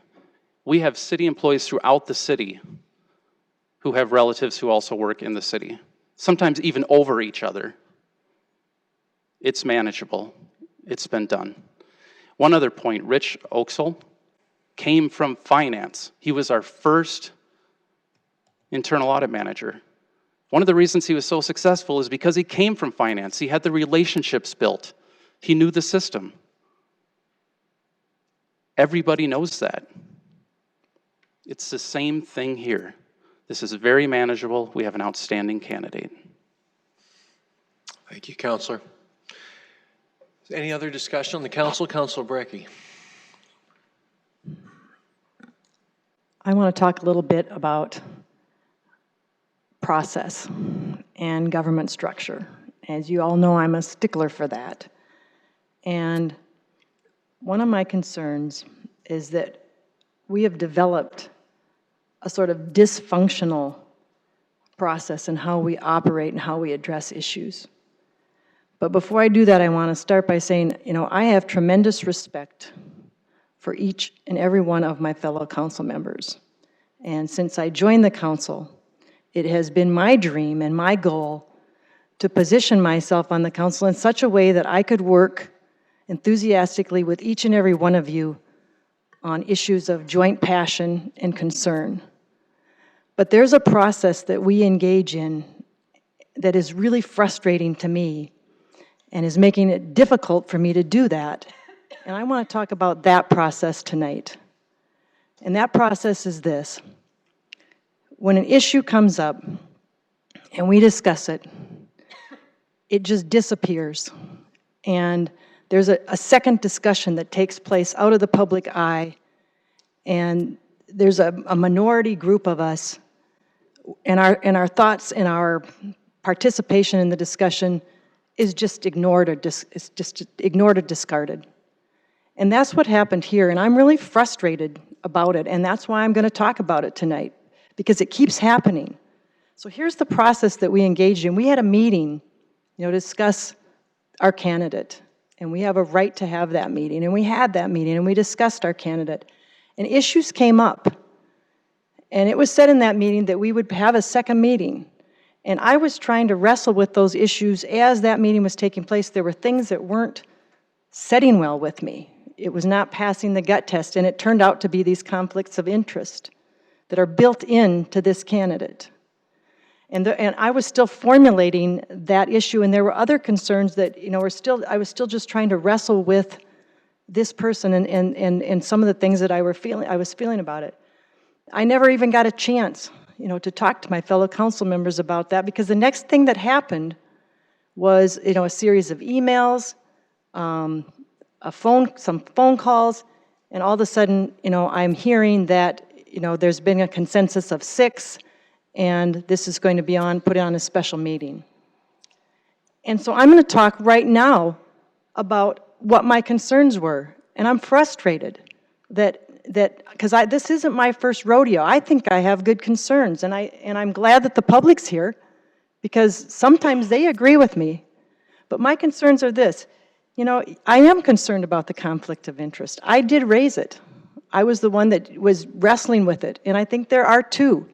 There's 2 conflicts of interest. One, the fact that this employee has a spouse that's, in one of the departments, and 2, just an inherent conflict of interest in the fact that she's going to be reviewing a work and an environment that she existed in, that is stamped all over with her work product. That's a legitimate concern. Our Code of Ethics requires the council in all of its actions to hold themselves to the standard of appearance of impropriety, no appearance of impropriety.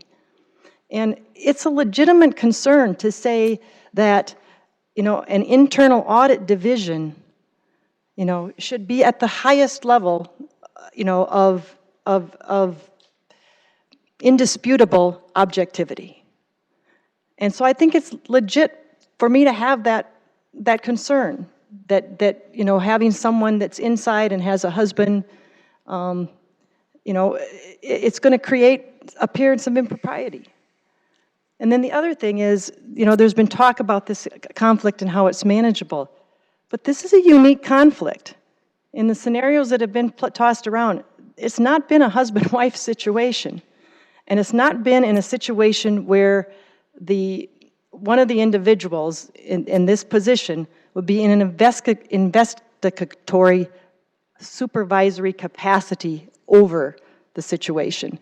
I mean, it's easier to remove, it's a second level of removal that's required for that. And it is going to be expensive to do that, to add that.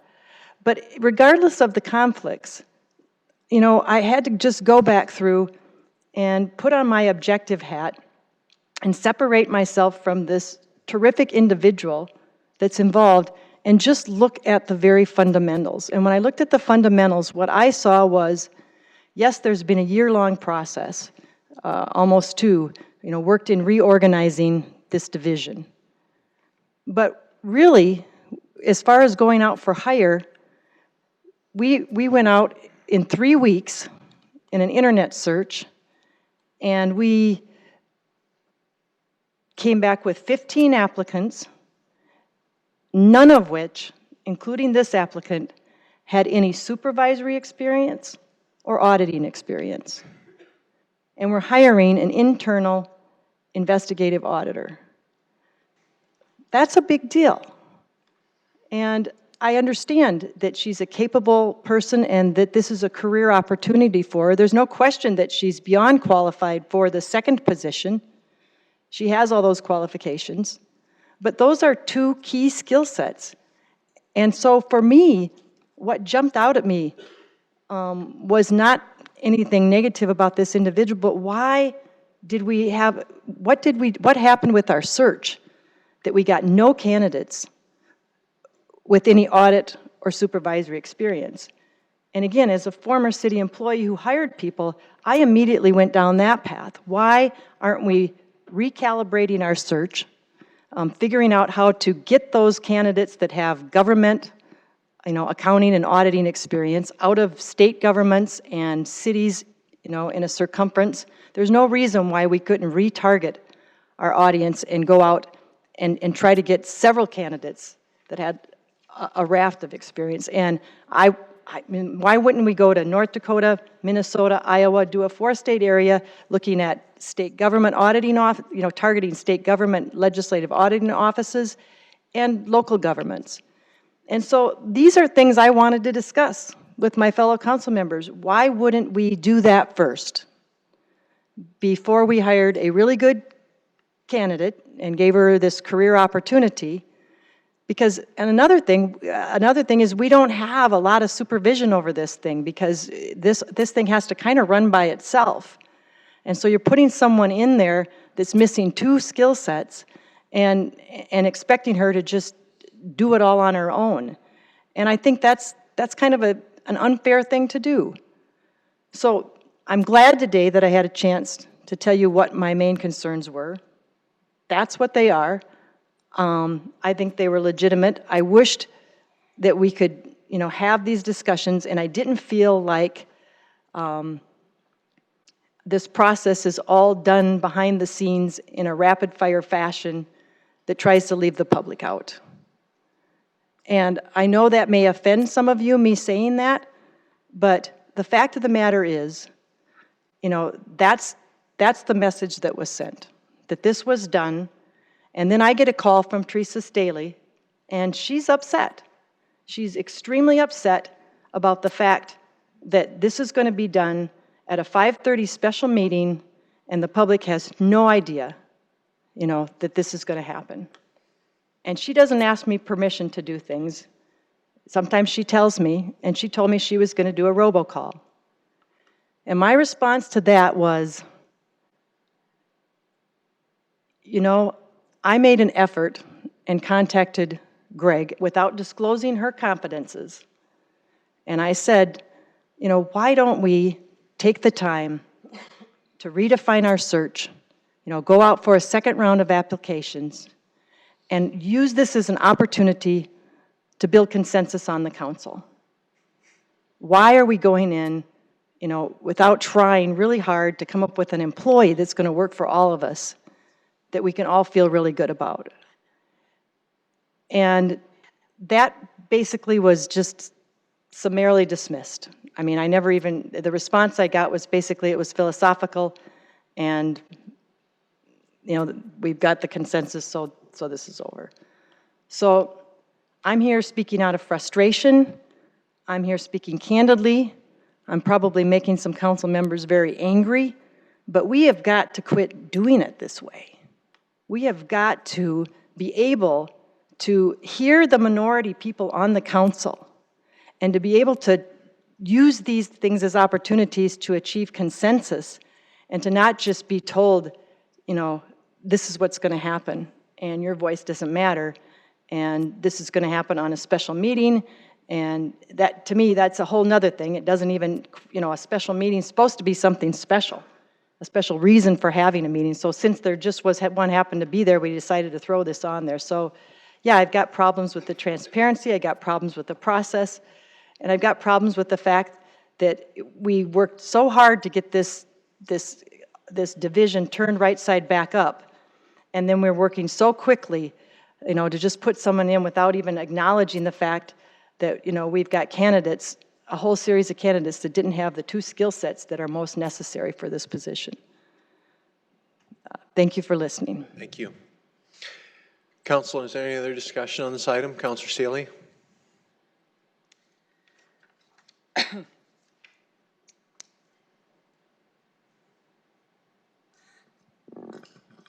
In my opinion, there's 2 issues at hand here. One of them has to do with the qualification of this candidate. The other one has to do with the notification and the robocall that went out. And also, we're going to be talking about the press release that some of my colleagues put out today. The timeline for this was very problematic. Friday at 4 o'clock, the public and the council was officially noticed that we have our candidate coming forth. We knew who it was.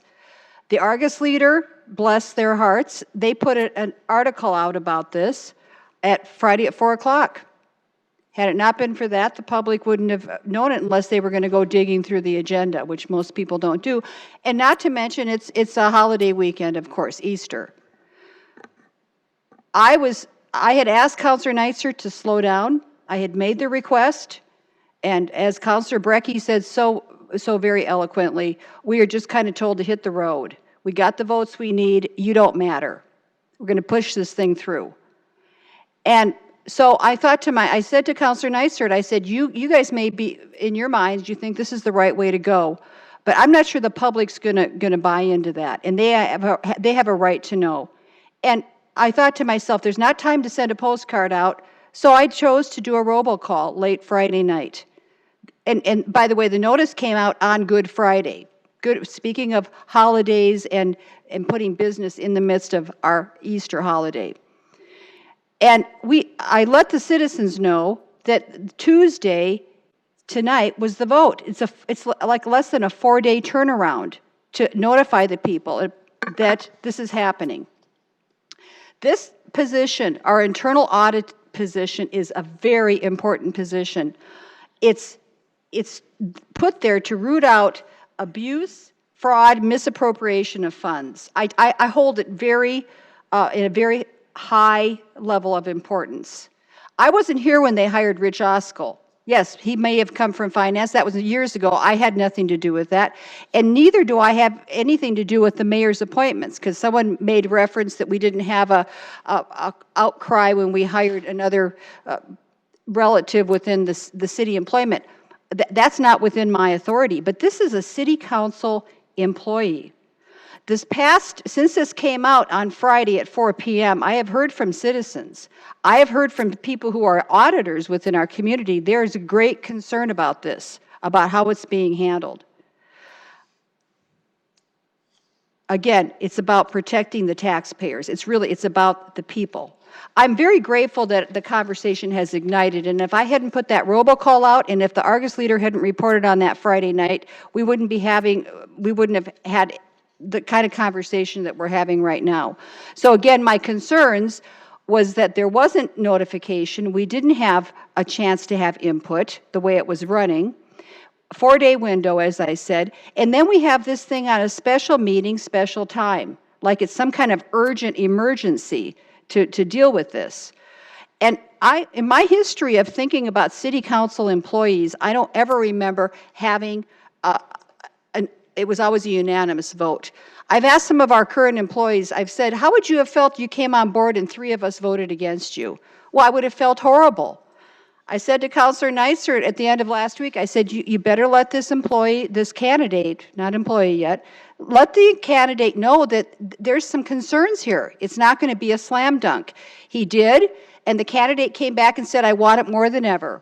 I'm committed, I want to do this. And that's when I thought, okay, Shauna, she understands that there is resistance. She wanted to move forward with this.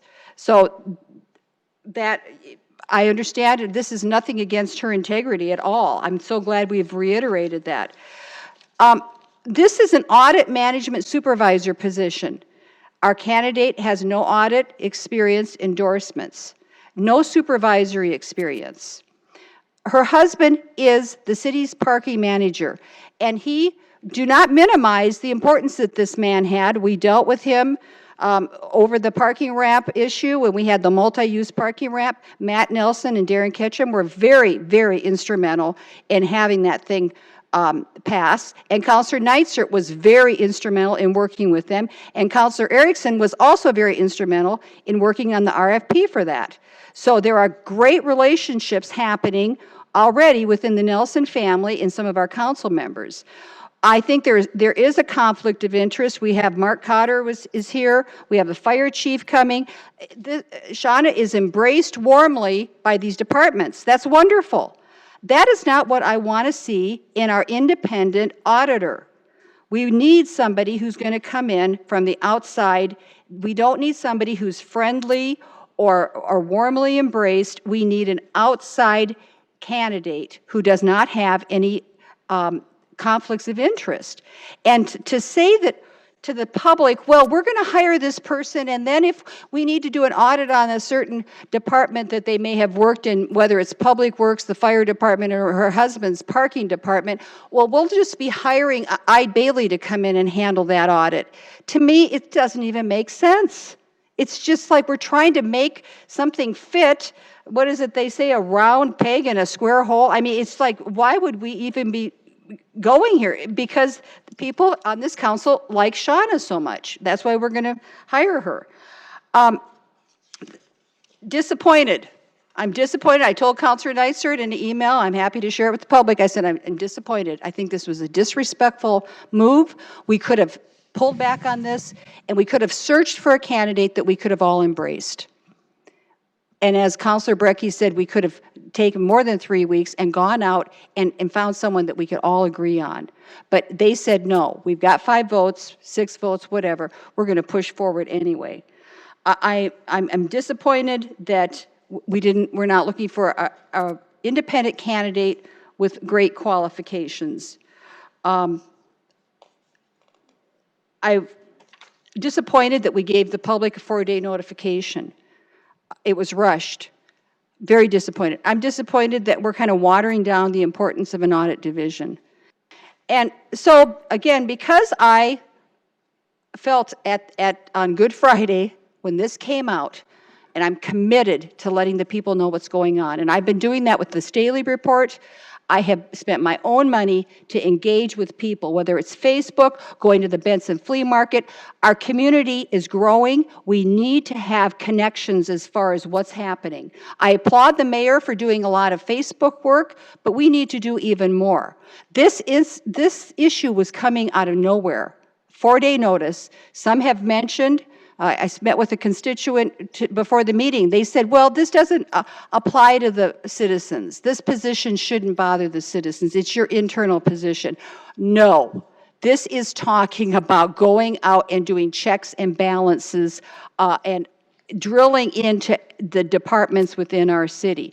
Rose Grant, thank you for sitting on this committee. We have one outside citizen and some council members making the selection. The integrity needs to be, we need to raise the bar on it. Anyway, I'm hoping that we could go back, and I won't be supporting this nominee. It's nothing that Greg Neitzer didn't know. But lastly, the robocall came up today, and yes, I did make that robocall, and yes, I did encourage people to call Counselor Neitzer, because he and I were the ones who were dialoguing about the need for the citizens, that they need to know what's going on. This isn't just about us on the council, it's about the community. So I wanted to read my robocall because it's come up, and I don't know that the Argus had it in print. They did have my colleagues, several media venues had the press conference or the press release about me today. So I'm going to read this. Hello, this is Teresa Staley. And by the way, I sent this across the city. I did not target Counselor Neitzer's district. I said, please read the Argus Leader online story, which is reporting on a concerning citizen audit issue. The audit department was created to detect and root out fraud and misuse of funds. An unqualified candidate with no audit experience will be voted on at the council meeting on Tuesday to manage and lead the audit department, which protects the citizens from fraud and mismanagement of funds. This candidate is also married to the city supervisor who pushed through the controversial downtown parking ramp. Not ramp. Now, I'm saying this because I'm totally on the record having said this to Matt Nelson and our council through that whole thing. It was a controversial parking ramp proposal, and Matt was the supervisor who was pushing it through. To me, it's a huge conflict of interest with our candidate, having that relationship. Counselor Greg Neitzer is ramrodding this vote through Tuesday night at 5:30. Now, you may take issue, Teresa, why did you use the word ramrod? Well, what do you call that when it's unleashed on Good Friday at 4 o'clock and you're voting on the next Tuesday at 5:30? To me, that was a word that was very descriptive. Call Greg Neitzer at 929-9118, which, by the way, he identifies himself as a city councilor on that number, and tell him we need an independent, qualified audit manager with no conflict of interest. Call the other council members as well. Thank you. Paid for by Teresa Staley. So I'm glad I did that. I'm glad that the public is aware that this is coming up. Again, I would hope that we could go back and we could have found a candidate that we could all embrace, because this is our candidate. It's our department. We don't have many employees here, but this, to me, was not the right fit. Councilor Neitzer. First of all, I would just I would only just comment that I'm going to leave it to the public, both here and in the audience, to determine what they think about the robocall and whether they think that was a productive and a professional way to handle a personnel matter. Next, I do want to note that we have agendas that post every Friday for every council meeting. And until then, there's all kinds of items that have final action, like resolutions, that aren't out in the public. It happens every week. It gets published on Friday, and we exceed state law in terms of public notice. It's there all weekend, comes up on Tuesday. So I guess if we want to use words like ramrod and jam down, then we must do that week after week after week after week. So I guess I would take issue with that. I do also want to talk about the special meeting issue. The timing just ended up working out in how we did the interviews, where we ended up having the discussions, and again, you have an entire council that has to deal with this. We're not just one person, where the mayor might have more ability because it's one person that can make the decision. We have to figure out, we have to have these discussions because we can't vote on it, we can't do things in private, so we have to figure out which way we're going. The timing just worked out that we had two choices. We have a special meeting, or we're ending up waiting until at least May 7th, because that's the next regularly scheduled council meeting. We were going to have at least 2 people gone on May 7th. That gets us to May 14th. With the time we were having that discussion, you were talking about 1 month to possibly put somebody sitting in limbo. First of all, trying to keep it under wraps, but second of all, having somebody hanging out there for 1 month waiting to find out whether or not they're ultimately going to get the job. And so my decision was, and I asked the city council, and I got 6 signatures. That's a super majority. You normally need 2 signatures to get something on the agenda. 6. I asked them to put it on a special meeting to respect that timing, because I wasn't going to make somebody wait for 1 month. Again, treating your personnel with professionalism. And so that was the judgment I made. And I got 6 signatures. And I want to point something else out. There's one other way to get something on a special meeting, and that's to ask the mayor to sign it. He might have signed it if I asked him. But I determined I was not going to do it that way. If I didn't have 6 signatures, this wasn't going to go forward. I wasn't sure if I was going to get 6 signatures, but I got 6 signatures. That's a pretty strong consensus. If you get 6 signatures to put something on the agenda, you probably should put it on the agenda, because it's a pretty strong message of the city council that they want this to move forward. We vote on things all the time that don't have a unanimous approval. That's the way that the process worked. This was over and above. And I do want to say, deep down, really, I don't know that this is as much about this candidate, although unfortunately it has been deeply personalized. Really, as I've looked at it, and this is something I was talking about when we were talking about putting this on the agenda, what I really came to and realized is that this is really a philosophical discussion and a dispute over what the vision of internal audit should be. And I've talked to a lot of internal auditors. I spent an hour on the phone with the Department of Legislative Audit last week. Talked to the people that looked into the Phillips and the Falls issue. There's one camp that believes that the role of internal audit, first and foremost, is that you're supposed to be digging and looking for fraud and going in with guns blazing. And there is another camp, and by the way, nobody who is an auditor will tell you that. Call the Department of Legislative Audit and ask them if that is a productive way to run an internal audit division. Read Lawrence Sawyer, who is referred to as the father of internal auditing. See if he says that's a productive way to run an internal audit. Look at the IAA president and CEO. Look at the IAA guidance. All of them say an effective internal audit builds relationships and works productively with management, because you get cooperation, and then they will ask you in and they will want you to come and help them because they trust you and you have a rapport with them. If your internal audit is detecting you have failed, your organization has failed, Prevention is what you want first. You get prevention by working collaboratively with management to make sure internal controls are in place. And the only way you do that is you have a productive working relationship.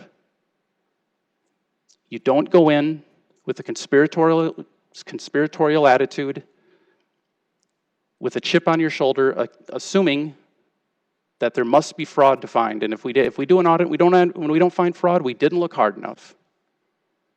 Now, if you find indications of it, it has to be dealt with, and they will.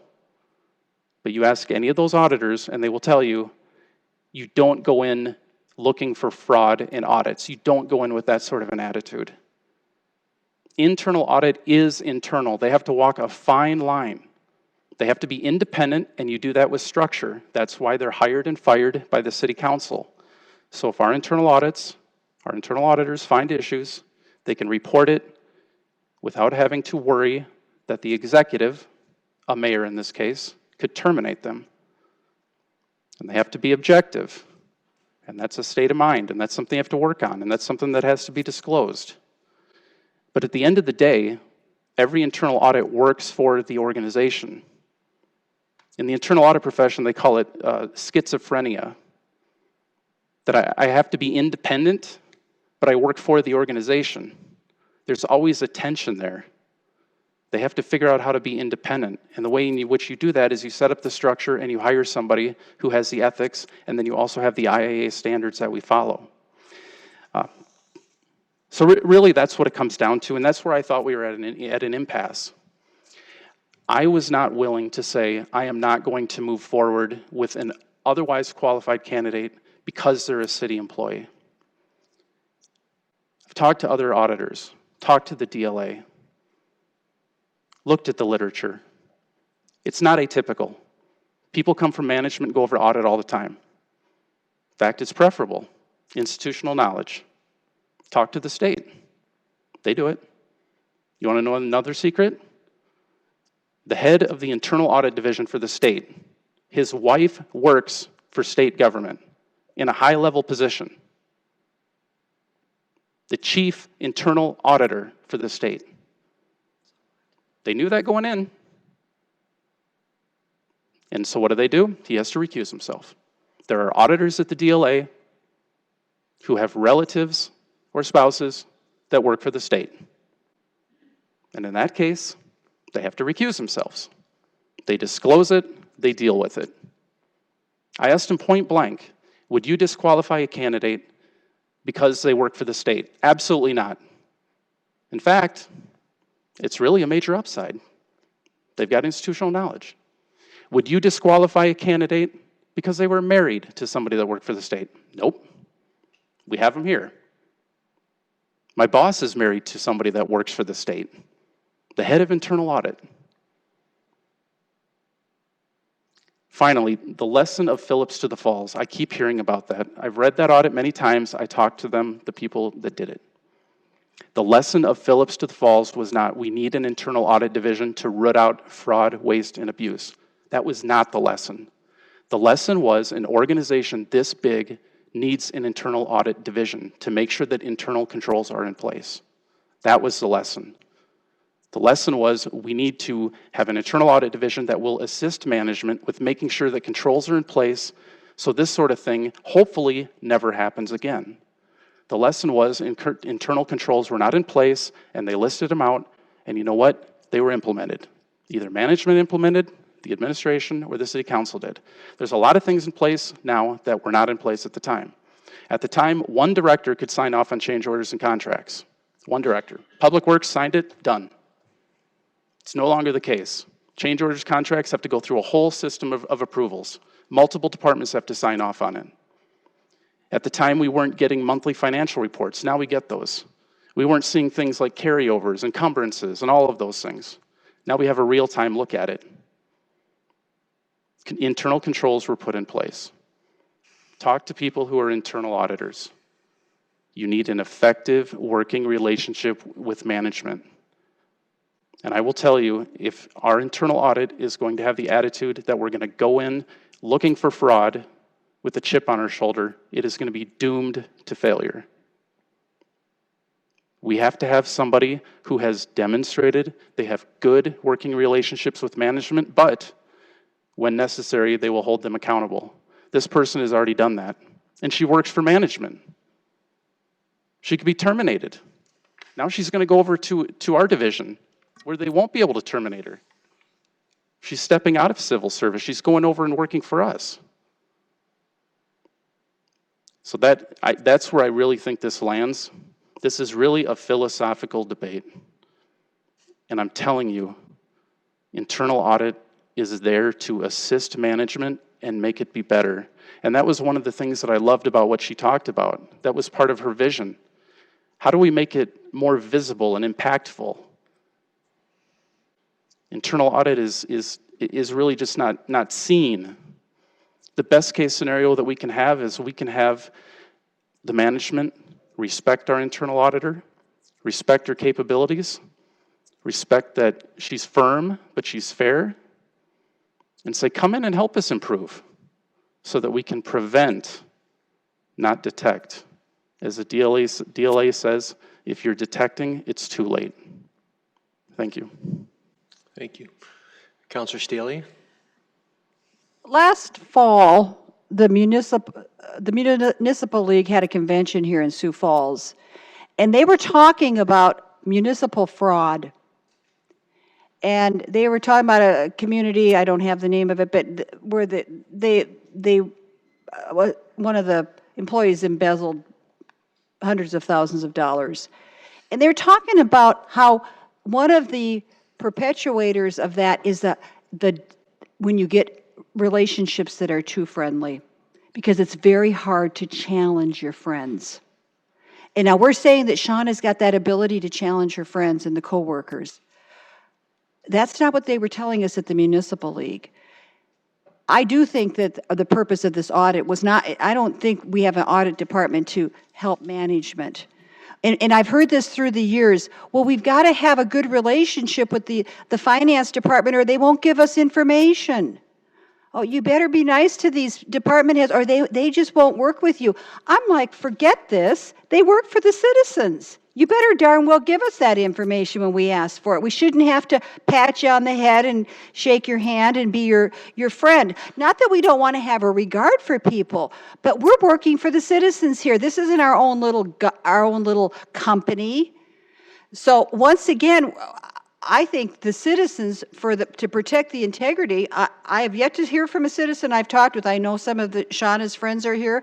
We've got, as I said, Public Works. But when I'm telling this story to the public, they ain't buying it.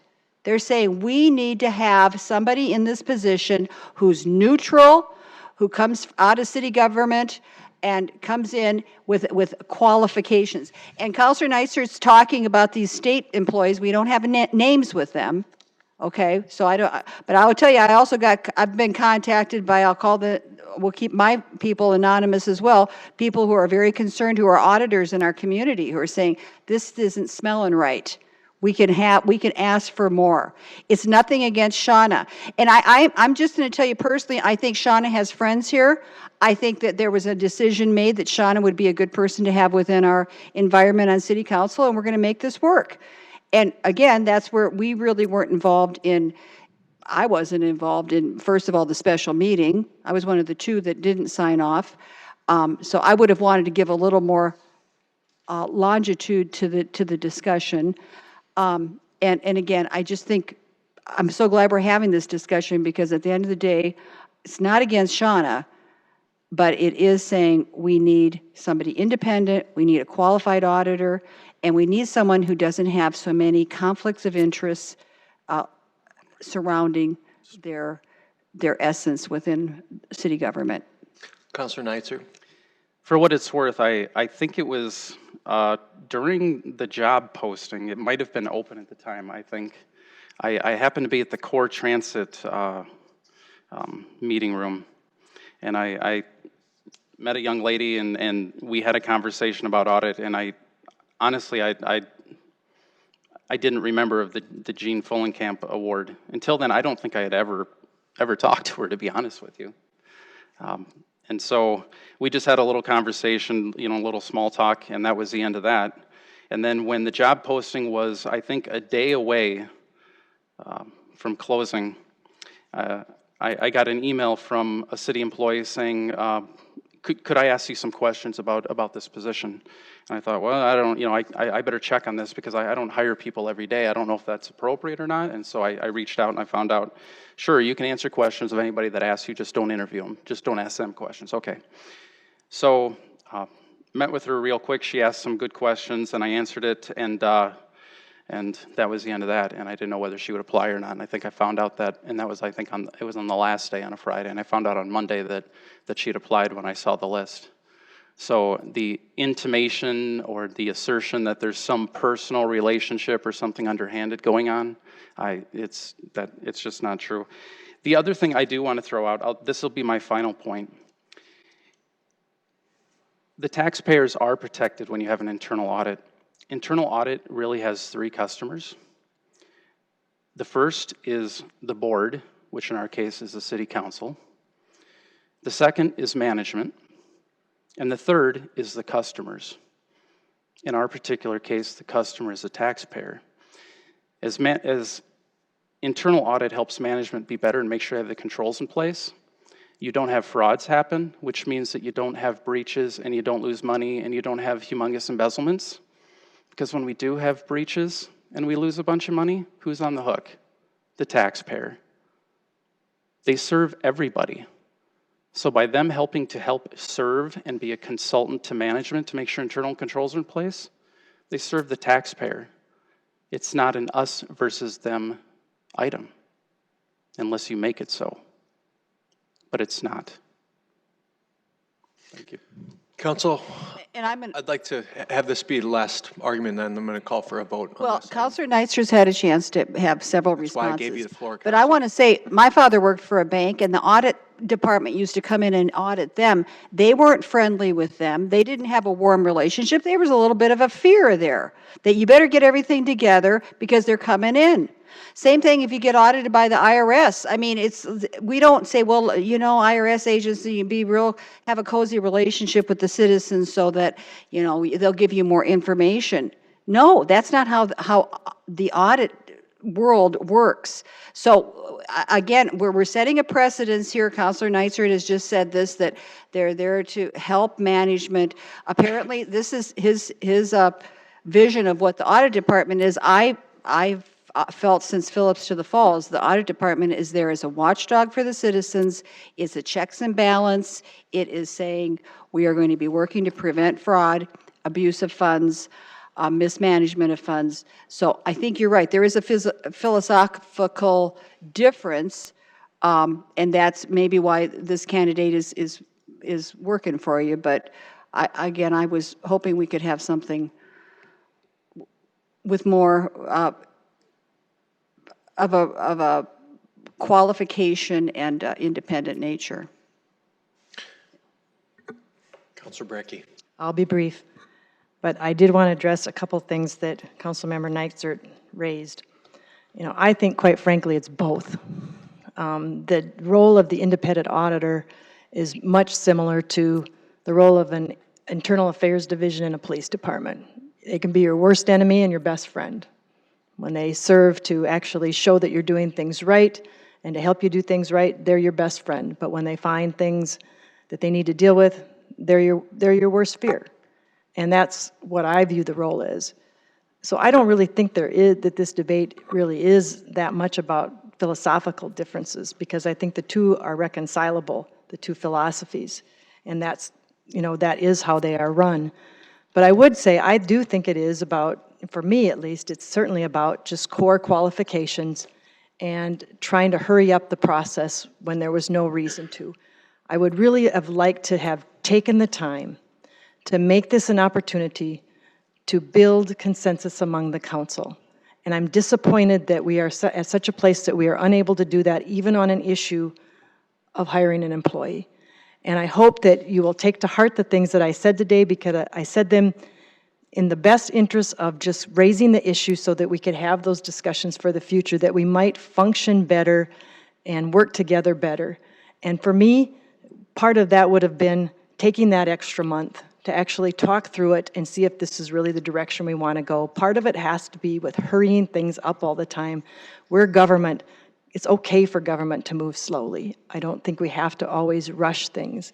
And I feel like that is one of the fatal flaws in this whole situation, is how we, all of a sudden at the last minute, we just wanted to hurry things through. And I really wish we would have taken that extra time, because I know if I could have, had those discussions, maybe I would have changed my thoughts, but not being able to have them, it just felt like a flaw in the process. And I do think that one of the things that was missing is, it seems to be with the council, when we are very far apart on things, we just stop talking altogether, and it happens really fast. And I would just suggest that when you are far apart, that's exactly when you should be talking. And those are words that I heard from a speaker, a senior analyst from CNN, describing the policy problems with the federal government. He said they just quit talking because they say they're so far apart. That's exactly when you should be talking. And I would say that on a go-forward basis. I hope we can do that together. We can talk instead of just stop and move forward. Because I think if we can reach that place where we can talk about things, that will be what's ultimately best for the city council, in this case, the city auditing division. I think that was what was missing in this process. Thank you. Thank you. All right, council, I'd like to call for a vote on this item, please. Council members Erickson? Yes. Kylie? Yes. Nitzert? Yes. Selberg? Yes. Sale? Yes. Starr? No. Staley? No. Brecky? No. All right, that item passes 5-3. Congratulations, Shauna. Any new business, councilors? Move to adjourn. Okay, move to Second. adjourn by Starr, seconded by Selberg. All those in favor say yes. Yes. Opposed, no. We are adjourned. Good night.